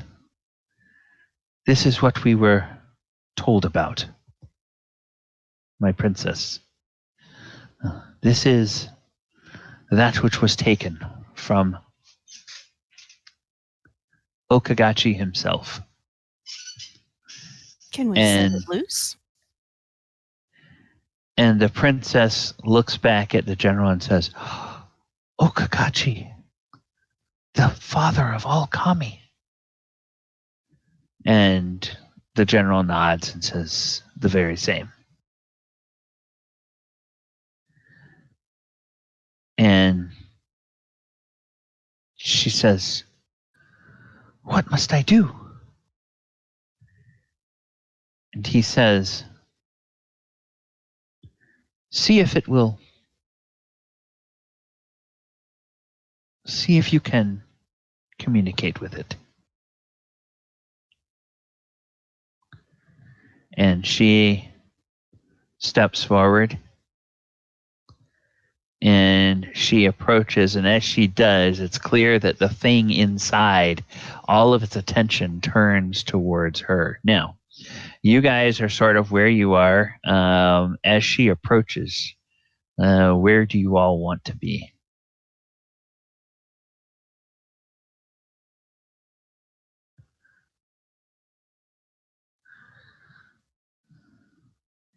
Enka, Oyo.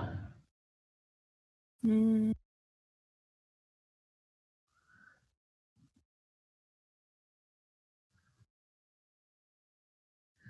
And then the general will approach. He will let her get closer, but he kind of approaches and gets sort of.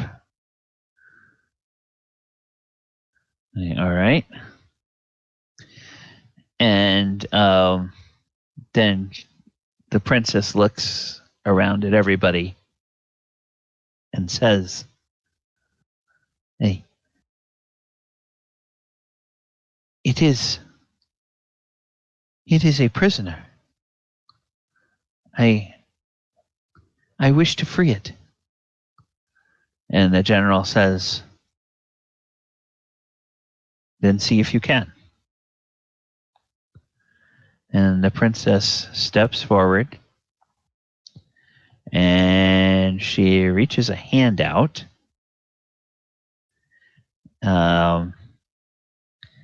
And she reaches a hand out and she takes her palm and she places it on the outer surface of this transparent bubble, if you will. And when she does, there is the thing inside. It begins to thrash about, and it begins to start to push at the edges of this membrane, and it starts to move around, and it gradually gets more and more agitated in its movement. And then there's no sound, but there is a kind of a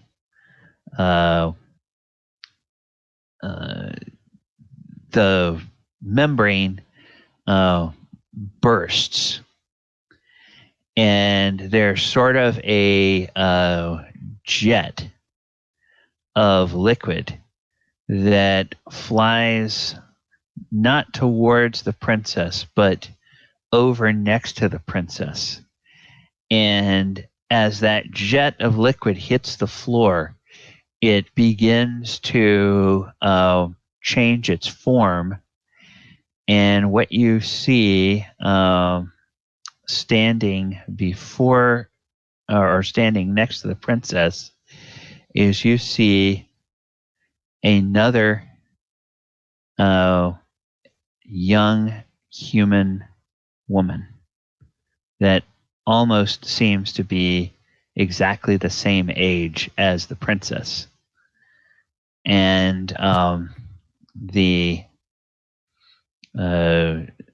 whole orb in the center of this pedestal is gone. Just like it never existed. Just completely winks out. And this woman turns and she looks at the princess and she says, "You have freed me." And the princess looks at her and bows very formally and says, "I am Michiko. Please accept my apologies. My father was the one who kidnapped you and has held you captive all of this time." And the other woman looks at her and smiles and says, "I am Kyodai. And I would not accept your apology. You have nothing to apologize for. Your father, you say?" And it sounds like that's kind of a word that she's unfamiliar with, but "Your father has done me a favor. has brought me great beauty on this day. I am happy you are here. And Michiko says, I am happy I am here too. And she said, and then the other woman looks around and says, we have guests. Do we have any here who can officiate a ceremony? She looks over at Oyahusa. Mm-hmm. Yeah. Adam Galibar. raises his hand. Huh?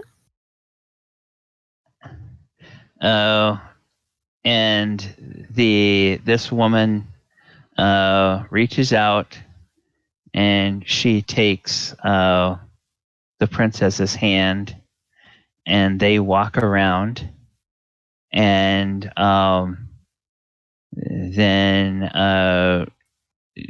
she stands beside the princess, and they walk up in front of Adamant, and the woman looks to the princess and says, will you marry me? Okay. And that's where we will end for this week. Well, if I had known I was going to need to take the ceremony spell, I would have. They've known each other for a minute. Right? It's like, well, I guess I do this the old-fashioned way. Do you? And Great, you're married. marriage. Marriage. Marriage is what brings us together today. Marriage, that blessed arrangement, that dream within a dream. And Literally earlier, what was going through my mind is literally this, but later on. I was like, well, I was thinking, like, what if they just have the children get married and it forms like a relationship like that? Did not expect this. I foresee, though, that Daddy will not be happy. Yes, they have yes. to live in marriage ceremonies. Yes. And actually, while this goes on, Oyo and Adamant, I'm not going to ask it from you, but I should ask the rest of you to make perception checks. Have you the wing? Sorry, I know that damn movie by heart. Elora, okay, Galibar, and Oops, didn't. Yeah. Enka, make a perception check. I'm trying. Okay. Wow. 25. Okay. All right. So Elora with a 19 modified and Enka with a 25. You two and Adamant and Oyahusa, you notice that the instant that the sphere dissipated and changed into the form of the woman, something akin to a very quiet alarm went off. I knew it. This is where the shit hits the fan. And so you guys figure out that, or you guys think that somebody must have been alerted that something has happened here in the shrine. Well, I could stop people from getting in very far, but you have to cover me for the rest. So we will deal with all of that next week. Hey, chat, thank you guys for hanging out with us this week. We appreciate it. We are coming to the end of our session, and we are going to leave it here.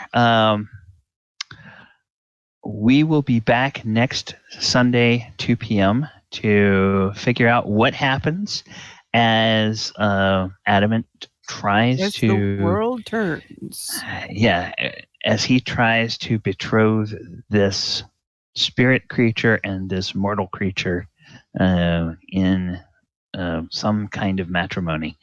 And we will figure out what happens as a result of this alarm being triggered. All right, players, anything going on that you want the folks on the stream to know about between now and next Sunday? In your social media platforms or other games or anything? Nope. Chris, your microphone, we mentioned something at the top. Your microphone sounds great in terms that we can hear you.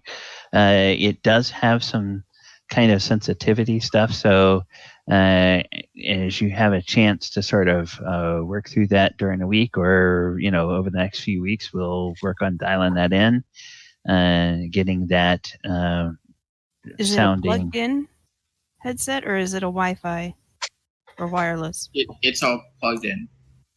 All right. Yeah, Can your new laptop do Wi-Fi? Or well, Bluetooth? I'm sorry, Bluetooth. Yeah, I think he was on a wireless microphone before, and that's kind of what led to all of the some of the issues that he was having before. In terms of there's a quality to the sound that sounds a little bit like a coffee can, but clarity-wise, we can hear him much better, or at least I can. So I think this is an improvement over the previous mic. It's just trying to figure out how to get the tone a little bit better. And there's probably some audio settings somewhere. And if you have I think if it's a Windows machine, there's like a voice recorder thing. You can just try out speaking some stuff and then listening back to it and playing with settings until it sounds good to you. Or if it's a Mac, there's similar voice recording software in there. So when you're between games, maybe spend a few minutes trying to tweak that. And then everybody else on this channel, tomorrow night, 8 o'clock, we're going to be doing Monster Monday, and we are going to be talking about a creature out of the Curse of Strahd, Baba Lysaga, and her creeping hut. Which obviously, for those who know a little bit about European mythology, that seems clearly something that comes out of the myth of Baba Yaga. But as with everything else from Curse of Strahd, it has its own sort of creepy Ravenloft twist on it. So we're going to talk all about Baba Lysaga, her hut, what to do if you run into it while you're playing Curse of Strahd, and how you can use that if you're a DM, if you want to export that out of Curse of Strahd and use it in a homebrew campaign. Thursday night we'll be here with the Sword Coast Chronicles. We are still in the Underdark, going through the storyline for Out of the Abyss. And then Saturday night, we are getting close to wrapping up the Lost Mine of original D&D. We had session 20 of that last night. So it's probably going to be a couple of more sessions. They're now at the doorstep of the Wave Echo Cave, which is basically the last dungeon of that adventure. So once they clear that out, the party or the players will help me decide what we're going to do next on Saturday night. And for those of you who follow anything on the YouTube side, you'll notice that starting in March, we're changing up our YouTube strategy a little bit. I proved to myself last year that I could be consistent in producing quantity of videos. This year, I'm, getting some virtual mentors in terms of following people who have built large followings on their YouTube channel and kind of strategies that they have used and whatnot. And so this year, or going forward, I'm going to try to pare down the amount of postings I'm doing on YouTube and put a little more production into those. And so we'll see if that helps to grow that YouTube presence. So look for something coming out midweek every week going forward on that. In addition to the archives of our games, those will still go up as regular. All right. And because we are part of the Game Rebel Network, I am going to go ahead and move us over to the slate, and I am going to find somebody from Game Rebel that is streaming, and we'll go ahead and we will raid them. Let's see what is going on here. Okay, and we'll see Game Rebel. Come on.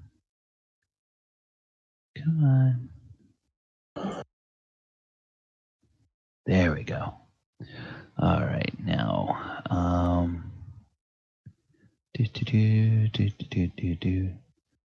Okay, let's see who is. And okay, and of course. All right, we have RuneScape. We have Phasmophobia, Command and Conquer, Fortnite, Call of Duty, FIFA 2021, Rocket League. Rocket League is always fun. So I'll go ahead and we will Bullard PV. So we'll raid Bullard PV. Okay. All right, everyone. Thank you guys for hanging out today. We hope we will see you again next Sunday. Take care and have a great week. Goodbye, stream. And